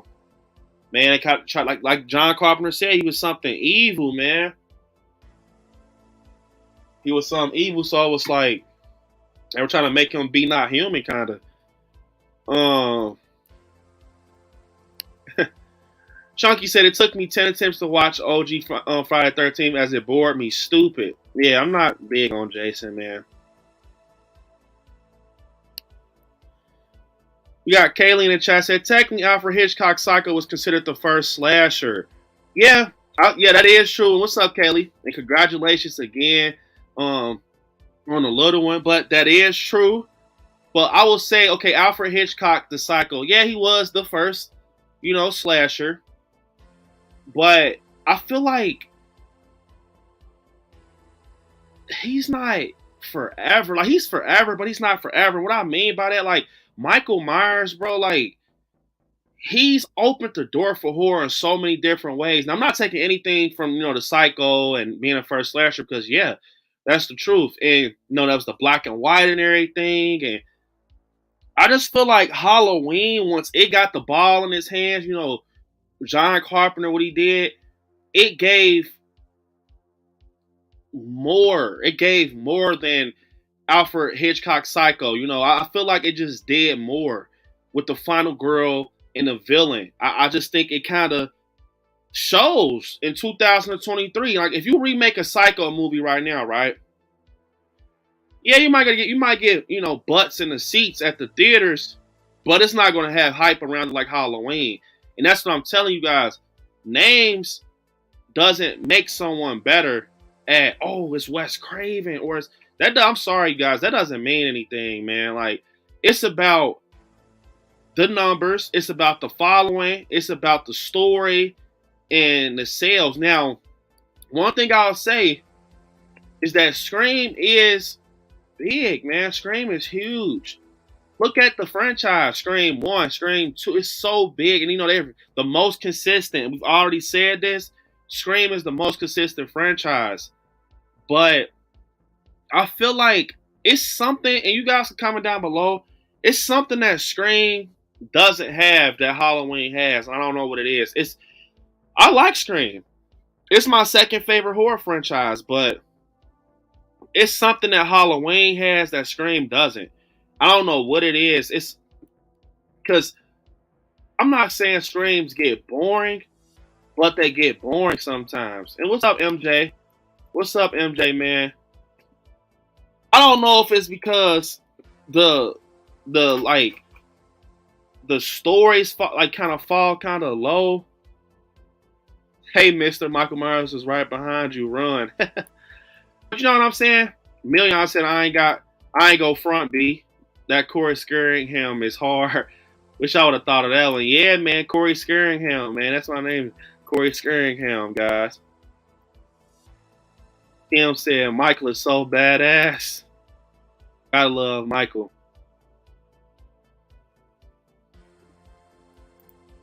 Let me see. Million said, you're not alone, Jason. Most of the mashups I've seen suggest don't even make sense, especially against Freddy. Yeah, man, I'm not gonna lie, bro. Michael Myers, it's no competition. Like, look, okay, with The Shining and Jack Nicholson, you know, with Stephen King, that's why I said Stephen King is very different, bro. And I think Stephen King focused on mind fucking horror fans. I'm gonna just be honest. And this kind of ties in to Million, you know, saying with Michael and everything. I think Stephen King focused on mind fucking us as horror fans, because his projects do that. The Shining, bro, you got little Danny driving his little, you know, power wheel or whatever you want to call it through the hallways. You got that carpet noise, and that's something that stuck with me since I was a kid. If you ever watch The Shining, just pay attention to that. When he's driving on the carpet and it's like, and it hits the floor like, it's almost like it kind of made like a low-key theme song in The Shining. And then he hits the corner real quick. Think about that in the Overlook Hotel. You look down the hall, and that scared the shit out of me as a kid. And you hear, come play with me. Well, they say, come play with me, Danny. And you see him in his face. He's like, he's a little kid, bro. And it's like the Grady twins. And I don't know what scared me with the Grady twins. Like, I don't know if it was because they were like identical twins or they were young.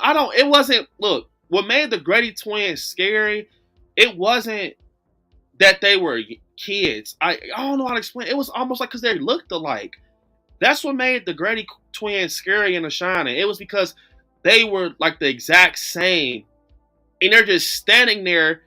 And then you get the flash of them, you know, dead. I'm like, bro, what the like, scary as hell. Michael Myers is scary as hell. And what I mean by that is, look, the reason we don't think Michael Myers is scary, because a lot of us, like me personally, I look at Michael Myers like a superhero, man. Like, I really do. I look at Michael Myers like a superhero. And I think that a lot of us do, to be honest. I think we look at him like a superhero. Like, Michael Myers is like Batman. You know, he's like Batman and Superman. And we can't be scared of him. But in all reality, think about this. You're facing someone. You're going against somebody. You're Laurie Strode. We got 46 likes, you guys. If you haven't, definitely smash the like button. And we're like Laurie Strode, right? We're going against Michael Myers. And we don't know if he's human We don't know if he's a man or he just, they say he's purely and simply evil, right? Picture being in a situation with Michael Myers over a ghost face. Like, get the fuck out of here, bro. You're shooting him, he's getting back up. Look, I'm gonna tell y'all something. If I was Michael Myers, I mean, if I was a part of that mob, right? And I see Michael get his ass kicked and he gets back up, I'm out.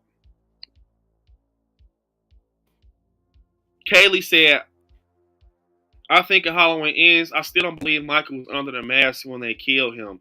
You can't kill Michael that easy.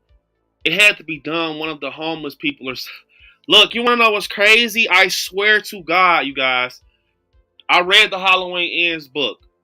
And it's this guy, literally, I promise you, read the Halloween Ends book. If someone's read this book in the chat, you can vouch for me. I read the whole book, Halloween Ends. Bullshit you not.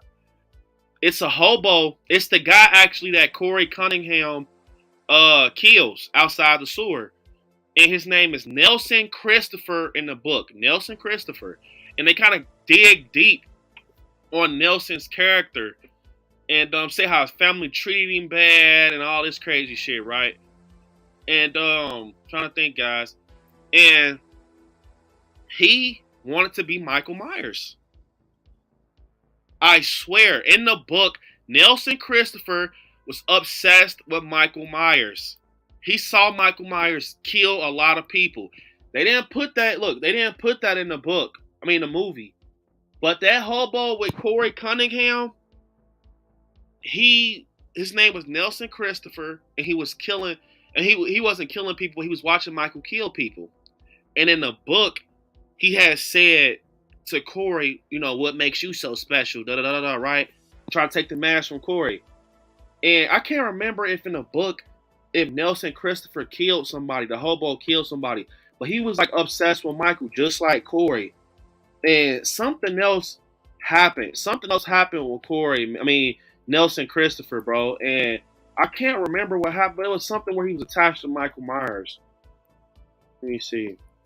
The answer has to be Carpenter. Without Halloween, there's no Friday the 13th or Scream, which is true. Kim saying Carpenter. Yeah, guys. Stephen King. It's a good one, man. Stephen King, bro. And we got, let me see. How we just seen on.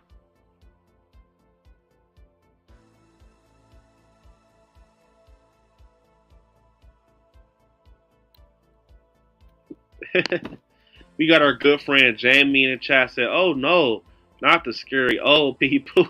Did they come in your dreams yet, Jamie? What's up, Jamie? What's up, Jamie? What's up, Jamie? Cam, what's up, Cam? What is up, Cam? Cam said, I'll be gifting more memberships tomorrow. Guys, gotta love Cam, man. Appreciate it, man. You gotta love Cam. That's the guy right there, Mario, that possibly gifted you your membership, man, because he was giving out a lot. Let's see. Chunky said, I used to babysit from the age of 12. I was only allowed to answer the door on the phone when a certain ring or knocking my dad was collecting me. 78 scared them more than me. The final chapter, yep, the final chapter is actually a great Friday the 13th, but some of them definitely fall short. Chunky said, good night, all. I need sleep. Much love to all, and snuggles from Ziggy Puppy Pup. Definitely, we appreciate you, Chunky, and get some rest. And once again, congratulations on becoming a member of the channel. Gotta love Chunky. Kim said, it's Michael, Brandon. It's him being mute. That makes him so dang scary. That is, I think that is true, that Michael doesn't have, you know, a personality. He's just mute. That does make him scary. Million said, the thing with Scream is since the killers are always different, they don't have to retcon any killer deaths in the next installment, which is very true. You guys are staying facts in the chat, man. All right, I love this. Brooke said, Carpenter was influenced by Hitchcock. By Hitchcock's ability to create tension and build suspense. That is very true. Like Kaylee said that also, you know, that is what created it. That is what, you know, kind of got us started with the Psycho. But I feel like with John Carpenter though, it was like, okay, so do you guys feel like the Psycho is still incorporated in horror to this day? Which one you feel like horror is reflected off of more, Halloween or the Psycho? Which one do you feel like is horror reflected off more, Halloween or the Psycho?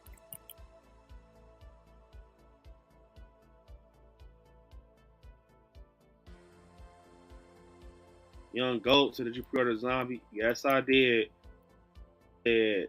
Man, hopefully they don't sell out. I don't think they will, man. If people are trying to scare people they're going to sell out, I don't think so, man. They just want you to spend that money. Kelly said in The Shining, when the lady came out of the tub, my kids always call her the moldy cheese lady. Hey, hey, Kelly, I'm not gonna lie. She actually does look like moldy cheese. She does. But one thing I will say though, with The Shining, moldy cheese lady, but it is actually scary, man. Like that hotel just creepy alone, and the shit that you know, The Shining, whatever you want to call it, they hops in Jack Nicholson, and he's like typing, and the whole time you see what he's typing, it's like he's like I'm working and all that. But the whole movie of The Shining, Shining is probably one of the scariest movies. I remember one time, you guys, look, quick story. I remember one time, this was recently too. It's probably like last year. I didn't have anything to watch. I don't know what in the hell made me watch it. You know, the wife was asleep. She was dead asleep too. Like I'm up by myself, and I turned on The Shining. I'm fuck it. I'm gonna just watch The Shining, man. I ain't seen it in a long time. Bro, try watching The Shining at night by yourself. Like seriously, like literally, try to watch Stephen King's The Shining by yourself at night. Like at night though, like on some cool, quiet shit. Just try to watch it. It's something about The Shining that is so damn creepy. Like from the Danny scene with the Grady twins, from what Kelly said with the moldy cheese lady. Now I'm not gonna ever forget that. And the guy when he's downstairs and with Jack Nicholson, the bartender, and he's talking to him, and the whole time he's talking to his damn self, and then it's just crazy.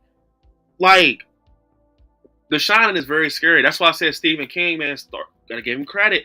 That whole maze concept, bro, I would have damn near tried to crawl through the bushes in The Shining. Like when they're running, you know, through the fucking maze and they're getting away, like, you know, remember, not when it was snow.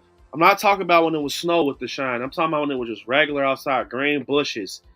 Like, either way, snow, green bushes, I would have not went in there. If I was Danny when I slid down that fucking, I would not have went in the maze. I'm sorry. I would have ran down the street. Jack Nicholson was running slow as hell with that axe. I am just not doing that. With my luck, I would have ran right into him. Cause bro, you guys, man, big credits to Danny because he's smart as hell. Putting his footprints in the snow to kind of confuse Jack Nicholson was fucking crazy. Lethal ass move because I wouldn't have thought that. And you got to think, remember how little Danny, he's smart. He stood on, this makes me want to watch The Shining now, but he stands on his steps, right? He stands on his steps and he's like, okay. And he jumps over to the side. So when Jack Nicholson follows his footsteps, he's like, bro, where the hell he go? Like, where, you know, he kind of put the snow on. I'm like, that's some smart ass shit, man. And I think that's why I say it's going to be hard. Sorry, guys, but it's going to be hard to choose these because The Shining, hey, comment down below, you guys. Do you feel like The Shining kind of highlights horror? Like, when I hear a lot of people talk about horror movies, I hear Halloween, The Shining, and I hear Scream. I hear Scream, you know what I'm saying? But like when I hear Scream though, it's more of like a younger crowd. Like, I mean, I don't know how I don't wanna, like make it sound like something that it's not, but it's like I don't hear of it like a classic horror. franchise. I'm sorry. Like, I mean, I hear about like, yeah, Scream, Nev Campbell, Sidney, and I see the following behind it. You know, I'm a part of them that follows the Scream franchise, and I love it. But it's films like The Shining, bro, and like Halloween and Nightmare on Elm Street that are like big. They're big. And one thing I want to say is that with a movie like The Shining, it's crazy because it'll never get old. It'll never get old. You'll never be able to remake it. You'll never be able to redo it. You'll never be able to capture that feeling of The Shining. And I really do think that that's what people like when something can't be remade again. I don't look, like I said, I try to watch Doctor Sleep. I can't get through it. I'm sorry, it's a terrible movie. But The Shining, it will never be able to be remade. You'll never be able to get nobody to play no Jack Nicholson. No one will be able to replicate Danny's performance. It's over. And I feel like that type of movie is it's pretty much a bit of everything, and it kind of makes it hard for films like Scream and stuff like that because it's so gold that it's unbeatable. The Shining is one of those movies that you can't beat because it's so damn classic. Like, it's too classic. Like, The Shining is just too classic. And I feel like that's what kind of gives Stephen King brownie points because he has a lot of classics. Meanwhile, John Carpenter has one that stands out a lot, like Halloween. He does have The Fog. He does have Christine. Scream. People like Scream original. That's the one I hear about a lot. And Nightmare on Elm Street. Meanwhile, Stephen King has It, The Shining, Pet Cemetery, and all this crazy shit. And it's like, Brooks said, I wish The Hobo and Ends would have been played by Nick Castle. I actually heard that was going to be the original plan, but they didn't do that. They made him a scarecrow.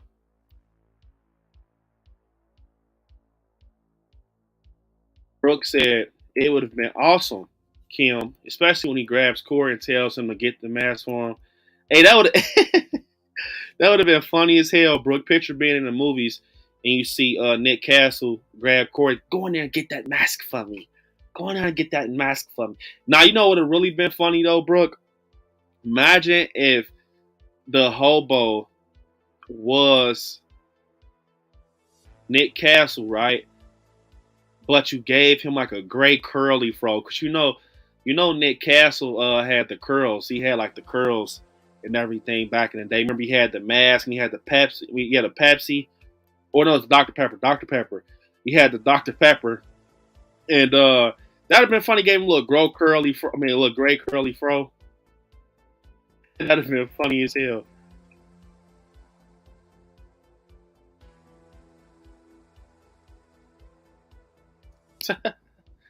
People don't say I like scary. Can your next stream be about the rise of evil, naked old people in horror movies?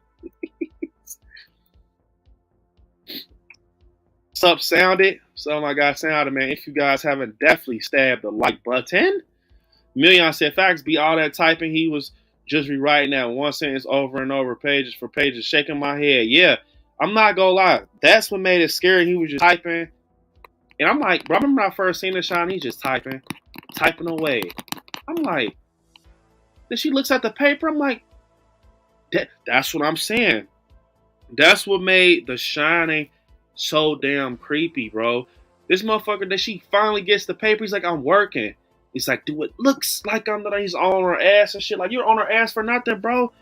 Like, you're just typing and shit. Remember, he was at the table, he was screaming, he had his head on the desk. I remember he was throwing a tennis ball.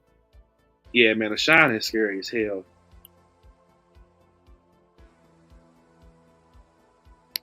Yeah, oh yeah. The Shining is definitely scarier than Halloween. I'll say that. Prima Donna, you're not alone. The Shining is scarier than Halloween. It's scary. It's scarier. I don't think it's better than Halloween, but it's scarier. Russell said, I just enjoy them. You can't compare Halloween and The Shining, though. Like, they're different types of films, so I won't even say that. I just enjoyed the first Children of the Corn. Shout out to Linda Hamilton. Yeah, I like the first Children of the Corn, but them other ones, they kind of go, man, they kind of derail, man. I'm like, Let me see. The creepiest part of The Shining is the twins. Yeah, bro. Let me tell you what should scare me with The Shining, y'all. It wasn't even just the twins. When the blood comes out the elevator, am I alone on that? When you hear the music, like the bass coming, like it's like the blood is rushing out the elevator, it's like, and it's like coming out. I'm like, damn, bro, this is scary. As a kid watching that, bro, my grandma was fucked, man. Thinking about that, man, my grandma see this, man. I know she probably won't, but I'm gonna say it. My grandma was fucked, man. You had me watching The Shining when I was that young. Damn, bro, what did I do to her? Like, I mean, I guess she's probably like, this motherfucker watching Michael Myers and shit like that. I'm gonna put The Shining on. But yeah, bro, I was young. I'm talking, look, y'all. Let me tell y'all how young I was. I was have a birthday at Chuck E. Cheese young when I saw The Shining. Bro, I was have a birthday at Chuck E. Cheese young. And I remember seeing that blood come out the elevator. And let me tell you something else that was scary in The Shining. See, so I'm saying Stephen King, bro, look, listen to me. I remember my first time watching The Shining. And that's why I said, man, it's going to be hard to pick who, we feel that in. Because, look, Wes Craven, I love Wes Craven. I think a lot of people, like Wes for Scream. I know Nightmare on Elm Street is, like I said, is a great one. But I feel like Scream is more of Wes's title. You know what I'm saying? But Stephen King, man. Look, I'm telling you what's making it hard for me. It's this man, Stephen King. And I'm telling you guys the truth. And I'm like honestly telling you guys the truth. Like, what's making this the choose hard is like, Wes is making it hard, with Scream and Nightmare on Elm Street, because I love those franchises. But what's making it hard all around is Stephen King, bro. He's making me not even want to say an answer, because thinking about The Shining, man, like, and this is only one of this man's films. This man has It, the original. This man has, I don't even want to keep sound like a broken record. You guys get the picture. But I remember when I was younger, right? And my mama put The Shining on. My grandmother, I call her my mom, but my grandmother put The Shining on. And one of the scenes that stuck out to me, bro, like heavily, and it was just like, fuck. It was when Danny hides in the cabinets.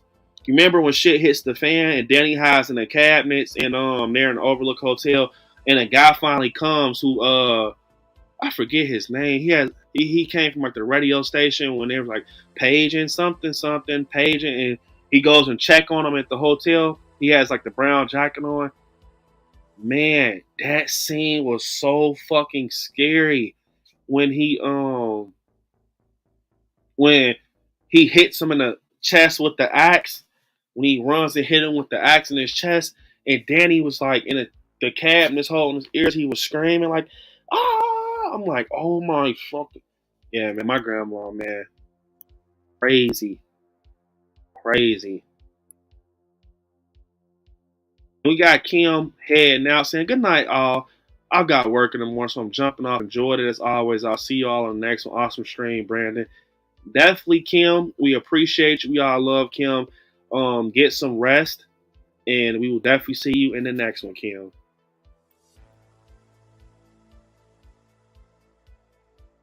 But yeah, man. Let me see. I actually chose that handle because I was young, and the first Friday 13th came out when 2 was released. It pissed me off that they used my name. Sorry, but I don't consider Jason the icon. Yeah, I think that's so fucking funny.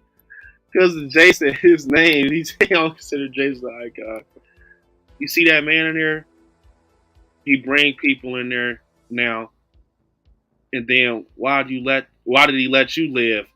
I said you go back in there and you go get that mask. I'm gonna be honest, man. That shit was funny when he told Corey to do that. Corey was like, bro, what the fuck are you doing? Like, Corey's young, so he's looking at the hobo like, man, what the hell do you have going? He's like, I tell you, go like that, and you go get me that mask. Hey, bro, Corey killed his ass, bro. I'm sorry, y'all. I'm sorry, it's late, bro. Think about that.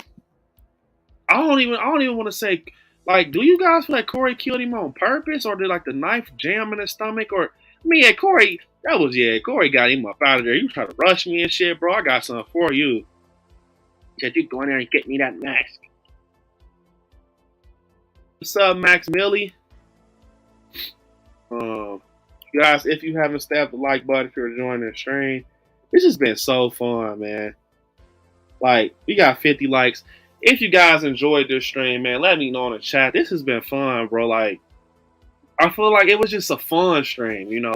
Sometimes the streams are very, like, competitive when we talk and stuff like that. Like, just all around us making our choices. You know, when we did the Scream versus Halloween, it was like, man, people were stating full-blown facts. With this, though, it was, like, fun, man. I don't know how to explain it. It was, like, a chill, fun stream. It wasn't what I expected. Like, I thought this was going to be, like, a real tight, opinionated stream. But this was just more of a chill stream. Everybody agreed. Like, this was cool. Jason, everyone I feel I need to let you know I picked my new handle as a funny part of my life when I got mad. They used my name. I don't hate Jason or Friday 13th. My God. Hey, yeah, The Grudge was scary too, Brooke. I agree. The Grudge, motherfucker coming, man. I'm not gonna lie, The Grudge was different, bro. I don't know, man. That shit was different. I seen a remake in the theaters.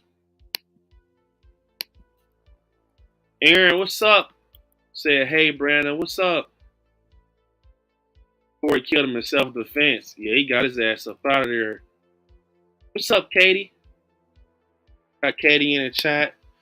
But overall, you guys, with these three, man, it's just, I love them both. I mean, I love them all, man. Stephen King, Pet Sematary is good. And, okay, so one thing I want to ask you guys, what do you feel out of Stephen King's, collection highlights him? Comment down below out of all the films that Stephen King does, and this is how we want to kind of figure out. We're going to figure out who's the best. Well, not the best, but who's kind of more up there when it comes to impact and horror. What do you feel is some highlighted films that is under Stephen King?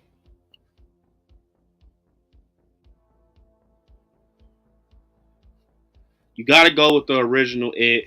Got to go with The Shining, of course. Pet Sematary. And then the other ones I feel like are kind of like, I like Misery too. Kathy Bates. You can't go wrong with Kathy Bates. Thanks, Katie. I appreciate it.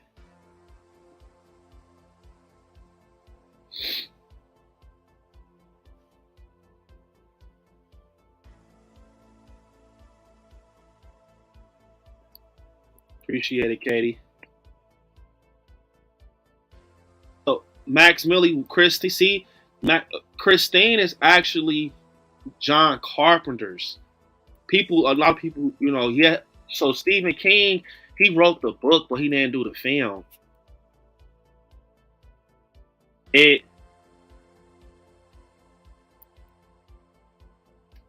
Madonna said the OG Japanese Grudge is still the scariest horror film to this day, in my opinion.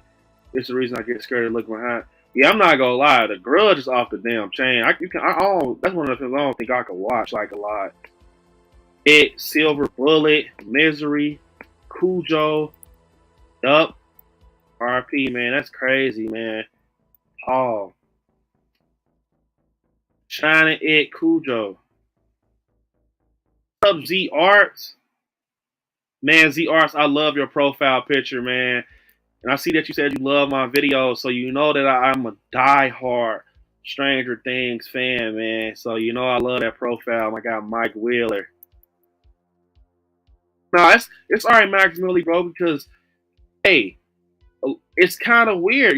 Why would Stephen King give, John Carpenter, the rights to do that, Christine, and you kind of already doing film. So I definitely see that that a lot, man. It's okay. But so out of all these films, do y'all feel that any Stephen King film, do y'all feel like, look, seriously, and this is how we're going to do it. We'll do it fair. Do y'all feel like any Stephen King film is better than Halloween? And I'm going to pick Halloween for John Carpenter. Or look, I'm going to do Halloween and Christine. do y'all feel that any Stephen King films are better than Halloween or Christine? Any of them, like seriously, y'all feel like any of them whole, like just real life as a whole, y'all feel like it's better than Halloween? Are you saying that Salem's Lot is better? Booze and Chill, Silver Bullet. Yup, that's a good one. I'm not gonna lie. Kelly said The Grudge. Oh, I forgot about The Ring. The Ring is a good one. Hey, The Ring is a Sixth Sense is good too. That's Terry. Yeah, Terry loves. I'm not gonna lie. The Sixth Sense. When I first seen that, Kelly, look, it was different. Like I didn't. It's one of the craziest slow burns. It's one of the craziest slow burns, man. And once it kicks up and you start seeing the dead people and shit on the other side, I'm like, bro, they should dinner. I'm not gonna say they're gonna remake Sixth Sense, but they should. If you get that, I don't want them to remake it, but they should. I would like to see it more modern day, like in that category with The Conjuring and stuff like that. That's a hard one, Brandon, because they all got awesome movies. But think though, do you really feel that any of Stephen King's films are better than Christine and Halloween? Damn, see, Russell, you're telling the truth because I'm over here thinking like, damn, bro. Like, yeah, Creep Show. Oh my fucking God. How are we gonna choose, guys? I don't think we could choose. I'm sorry. This might be the first stream when we can't choose, man. Bro, fucking Creep Show. Only reason I didn't incorporate Creep Show is because, you know, they got the film out there, but the T's more of a TV series. But Creep Show, man. I don't know. At the end of the day, all these guys are great, man. They all bring, like Kim said, she said it, man, best. They all bring a little different to the table. But I feel like John Carpenter started the horror run out of these three. I'm going to put it like this, guys, in all fairness. And look, John Carpenter started the horror run out of all these three. He started the horror run with Michael and everything. Wes Craven, he has the creativity. He has the creativity.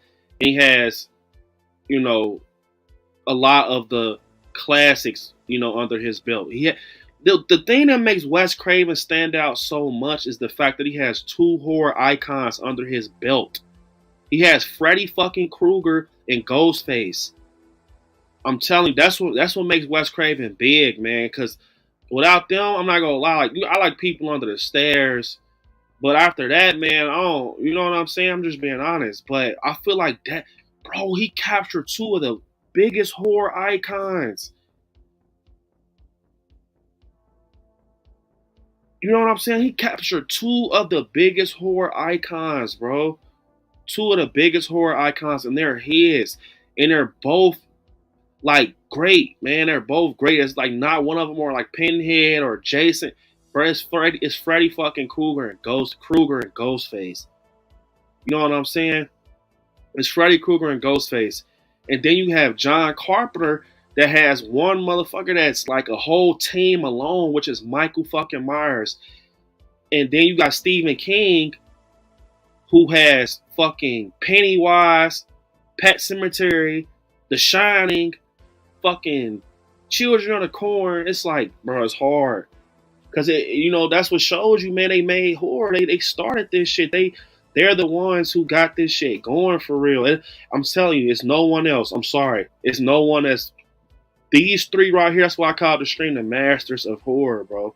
I mean, I like R.L. Stine, but I'm going to keep saying that. I think R.L. Stine is more of the baby Stephen King. With all due respect, you know, he's Goosebumps. He's, you know, and I was raised on Goosebumps every day after school. So, you know, that's why they incorporate R.L. Stine in this. I love Goosebumps. But, man, Stanley Kubrick did the movie of The Shining and Stephen King wasn't happy with it. Yeah, I remember I actually read an article about that like a couple years ago.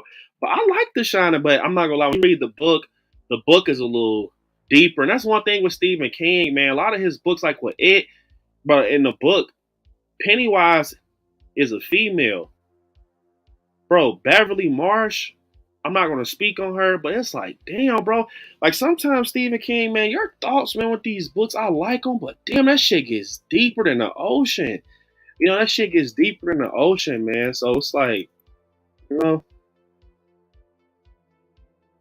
Wait, Kaylee also said it's too hard to choose. I love them all. Yeah, it's hard as hell. I agree. Booze and Chill said, fucking A, people under the stairs is sick. Yeah, like I said, when I was younger, man, I wanted to be fool. I wanted to be in that house running from the people under the stairs. Kaylee said Stanley Kubrick did the movie of The Shining, and Stephen King wasn't happy with it, but I thought it was really good. One of my faves. Yeah, I love The Shining, man. I always watch The Shining. I probably watch it at least 3 times a year, 2 times a year. Look, I got my guy right there on the door. If you could see him, got him right there. Jack Nicholson. Gotta love Jack Nicholson, man. I don't know, man.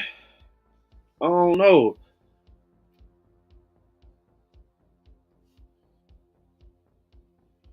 And I love the way this was put.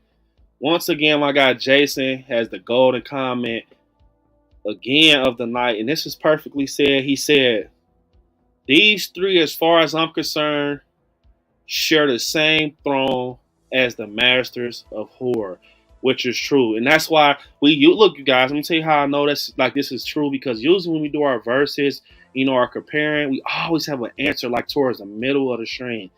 We always have this answer, and we're like firmly set. We all come to an agreement like, hey, bro, this is my opinion. This is, bro, we're not even close to it. Like, it's like, we kind of have an idea who we want to pick, but it's like we don't want to say it, because once we start saying it, like Bulls and Chill just threw Creep Show in there, it's like, fuck.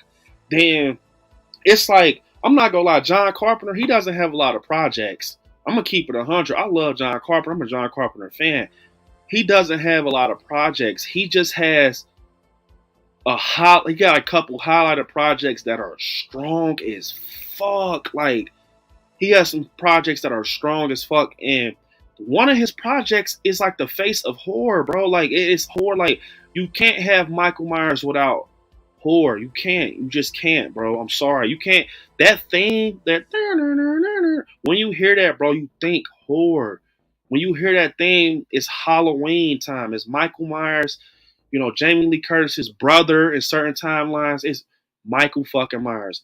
When you see Sidney Prescott, it's Ghostface. Hello, Sidney. What's your favorite scary movie? Nightmare on Elm Street. 1, 2, Freddy's Coming. You hear that, and it's like, fuck. The Shining. Here's Johnny. It's like, it's fucking hard, bro. And I think anyone that comes across this stream, because a lot of you guys see it in replay, you understand what us, you know, me and my supporters went through, my friends in the chat, man, because it was like, it was hard. We really sat here and we started hitting brick walls, if that makes sense. We literally started running into the wall because it's so hard. Like, I just watched Misery a couple weeks ago with Kathy Bates. Oh my fucking God. It's like, these movies are gold and will never get old. The wife, she just watched John Carpenter's Body Bags for the first time, and she loved it. Like, you know what I'm saying? That's like basically John Carpenter's version of the Creep Show. And it's like, you know what I'm saying? These movies are old as hell, but they're still great. Rewatch value was 100. And I feel like that's what makes a movie. And only thing I will say, though, is who I prefer. And that's how we want to do it. And you guys in the chat, one more time, you can pick who you prefer. We're not going to say who's the best. Just who do you prefer out of these 3? For me, I prefer John Carpenter because of my favorite franchise. I prefer John Carpenter because of my favorite franchise. But if I have to go with like classics, like who's putting out the work and who's like gold, I'm sorry, y'all. Like, okay, John Carpenter, I'm picking John Carpenter, who I prefer, like who's my number 1. That's my opinion, though. That's not for you guys. That's not for the, you know, the channel. That's Brandon's opinion. John Carpenter is my guy. Halloween, Michael Myers, that's my guy. But as a whole, someone I see that's putting out the work, who's iconic, who's created stories, I'm going to go Stephen King, bro. Like, I hope you guys understand. Stephen King put out more work than both of them put together. I'm sorry. You got Nightmare on Elm Street. You got Scream. You got Halloween and Christine. Stephen King has It, The Shining, fucking Pet Sematary, Children of the Corn, Tall Grass, Creep Show, Thinner, Silver Bullet, Riding a Bullet. Silver Bullet, Riding a Bullet. This motherfucker has Cat's Eye. It's over. I'm telling you, it's like like you motherfucker play football. He's blowing them out. I'm sorry. He's blowing them out, bro. And the work is there. But some of his projects doesn't get enough love. Got The Shining too. It's, you know what I'm saying? We love those movies, but they're not like some of them. Okay, put it like this: some of them movies that I just named, if you put them in the theaters as a remake, some people are not going to see that. Like, you know what I'm saying? If that makes sense. Like, they just did Firestarter over. They just redid the Firestarter. They redid Firestarter. And Firestarter was okay. That was Stephen King's work. They just redid Halloween. Boom, crazy. Ending their trilogy, people don't like it. Split the fans down the middle. Wes Craven, he's no longer with us, but they captured his vision and did Scream 6. Perfect. So what I'm basically saying is, for me, as a horror fan, once again, John Carpenter is who I prefer out of these directors, off of my taste. That makes sense. That's like me going to McDonald's and ordering some shit off a menu. Meanwhile, Jason gets a fillet of fish, but I like a cheeseburger. You know what I'm saying? So I'm gonna prefer John Carpenter. That's my guy. That's my jam. I like Michael Myers. But if I had to pick though, like off projects and films and creativity, stories, characters, and just a fucking resume, I'm going Stephen King. And that's me as an all-around horror fan. John Carpenter has The Fog, The Thing, Halloween, Christine. I'm not going to lie. I'm sorry, Wes. Wes only has Scream and Nightmare on Elm Street. But he has those franchises. You know what I'm saying? He just has them titles. It's almost like this, you guys. I'm going to be honest. It's almost like Stephen King is cheating. Bro, this motherfucker can write, and his movies are getting put on his books are becoming movies. It's almost like Stephen King is cheating, bro. Like, I'm not even trying to be funny. It's like when you think about it, it's like this motherfucker is cheating because it's like, bro, his books are so damn good, it makes you want to go watch his movies. Like The Shining and It and all of that shit. So it's like, man, Misery. Bro, he's blowing both of them out. I'm sorry. You could put John Carpenter and Wes Craven on teams, and if you put like, now I'll see if these movies were dog shit, like The Shining. These movies are classics. All the movies I just named from Stephen King are classics, but they're not just movies that are there. These are movies that people grew up watching, that people love, and people watch every year. So that's fair. I think that's just fair, man. Stephen King, bro. It's just him, bro. It's just him as a whole. Kaylee said that's also Red Room on the door too. LOL. Yup. Gotta love The Shining. Kaylee said Poltergeist is another one I like too. Got it. Yup. Gotta love the Poltergeist. And that clown of Poltergeist was scary as hell, Kaylee. I ain't gonna lie. He was an iconic cultist pickup lines. That'll be funny. There was a Lifetime TV show called The Lake where you get thrown in the town's lake and evil clones come out. Yep. Let me see. My guy, Mr. On a roll himself said Carpenter doesn't need projects. He's the man, insane composer. Francis Ford Coppola, Stanley Lee Kubrick, James Cameron, George Lucas are the best. I have all King's books. Yeah. So I know my guy, Sir James, man, he loves some John Carpenter. You got to meet him. One thing I'm going to say is that, like I said, I prefer John Carpenter. That's my pick out of these three. That's my guy. And it's for reasons, personal reasons, the reason I like John Carpenter. But out of the three, as a horror fan, who I feel that was like, who, when you look at them, like not going deep into it, just looking at them, like just typing in their projects, bro, it's Stephen King, man. I'm sorry. His shit is just too, it's all horror, man. Like, but John Carpenter, Halloween alone is just, in my opinion, killing a lot of these movies we just talked about. That's my opinion. Halloween 78 alone is better than all these films. That's just my favorite film. So, you know, Sir James, appreciate the super chat. My guy, Mr. On the Roll himself. Welcome to the stream. About to wind down here, though, guys. See what I got for you, man. On the Roll himself.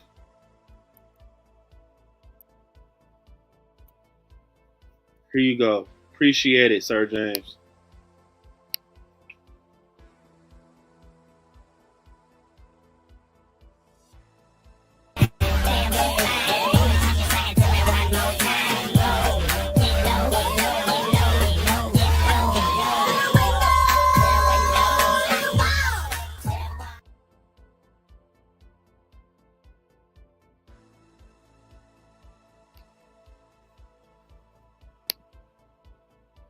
But one thing I do want to say, though, before we kind of like, end off here, is that once again, all three of these guys are amazing. Horror would not be what it is today without John Carpenter, Wes Craven, and Stephen King. Seriously, I don't know. It just wouldn't be what it is today. These guys are horror, and that's why I, made this stream. And it's crazy. It's crazy, man. Masters of Horror. Masters of Horror, man. My guy, Sir James, Mr. On the Roaster, are you on Facebook? Yes, I am on Facebook, so I'll send you. I have some films to send you. Do you have a 4K player? Yes, I do have a 4K player. Yes, I do. Me, I said later, Scary Squad, I got to attend to some family business. Love y'all a million degrees. Definitely, man. I'm about to actually end off here myself, man. We've been rocking out for a minute. The love was so real tonight. Shout out to everybody in the chat, all my support that was in the chat, all my friends. You guys are amazing. And shout out to the moderators. You all are amazing, my mods. I don't know what I could have done without you guys. And once again, like for people that come along the stream, we did not come up with like a solid answer, but you guys get the picture. Basically, what the picture is, to paint it for you, give me like 10 seconds. We dug deep in these guys' resume. We went so deep that we got lost in multiple rabbit holes talking about their highlighted projects. And we found out that this man, Stephen King, is different. Stephen King is the man. He's different. Books and film. And John Carpenter started, the slasher thing really, even though, Alfred Hitchcock did Psycho, but John Carpenter just carried it, a different way with Halloween, bringing on Jamie Lee Curtis, Michael Myers, and this guy still killing horror, and he's the face of horror. So it kind of made us hard to choose because we have a man like Michael Myers that's making it hard. And we have Wes Craven, who's no longer with us, that still has projects that's holding up, like Scream and Nightmare on Elm Street. Scream 6 is doing so well in the box office. But at the end of the day, all three of these guys are horror. They are the masters of horror. They were so much, of masters, in the horror game that we could not pick. We couldn't pick. We just basically kind of stated what, we like for our taste. For me, out of these three, I'm going to go John Carpenter due to him to create my favorite horror franchise of all time. But I also love Wes Craven. I love Wes Craven. Scream, Nightmare on Elm Street, People on the Stairs. I love Stephen King. And yeah, man. It, Creepshow, The Shining. They said thanks, Brandon. All the awesome moderators for great stream. This was fun. Love to all my friends. Have a great Friday. Definitely, this was so fun, Jason. Get some rest, and I'll see you in the next one. I appreciate you also for gifting that membership tonight, man. For sure. I love our guy, Jason, man. Adam said this was a fun stream. Brandon, all hail the three kings of horror. Good night, y'all. Definitely, Adam. All hail the kings of horror. Sir James said you have to see Stephen King's son. He has a project. I heard about his son. I swear, someone told me about that. I heard about his son, Sir James. Donnie said, you know, Brandon, every time I hear Stephen King, the reason I think Maximum Overdrive is because the first movie, yup. Remember you told me that's the first horror movie you ever seen. Yup, so it's probably hits different for you, man. Twister is one of my faves, Russell, and I wish she was coming back. Yeah, I love Twister, man. That movie was fucked. But you guys, if you didn't see like the opening of the stream with the awesome video I put together for these three awesome guys, I'm going to put that for our closeout. And yeah, you guys, unfortunately, it's the end of the stream. Love you all, man. This was so fun. I'll be keeping you guys updated on our next stream. I'll be posting videos here soon. But let me see.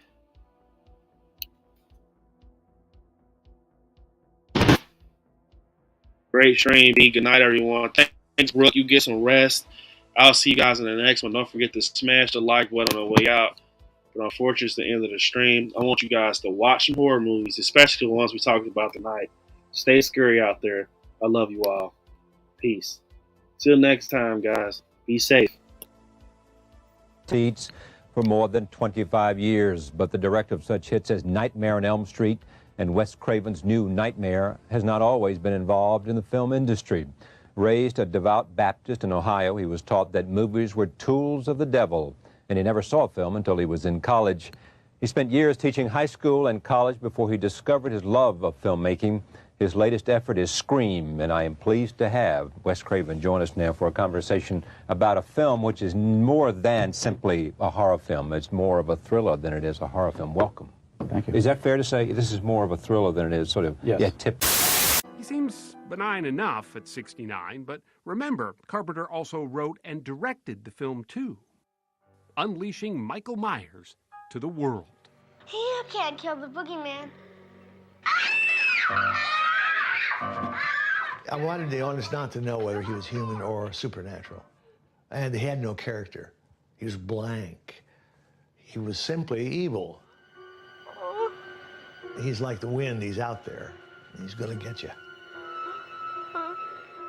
And that's what's the most terrifying. Oh, hell yeah.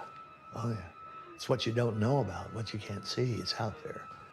Released almost 40 years ago, Halloween not only launched Jamie Lee Curtis to star in, it made Carpenter the king of things that go bump in the night.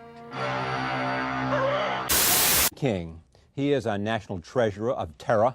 Since the publication of his first book, Carrie, in 1974, Stephen King has written 27 novels that have sold 150 million copies worldwide and made him very rich. His work, including The Shining and Misery, has been adapted into 24 feature films and 6 television productions. His latest book, Nightmares and Dreamscapes, is a retrospective of King's phenomenal career, including many hard-to-find stories and several that are being published for the first time. We're very pleased to have him with us this time. Welcome. Thank you, Charlie. It's nice to be here. It is really good. I'm not supposed to take stuff from the strangers. My dad said so. Corn syrup. Same stuff they use for pig's blood in Carrie.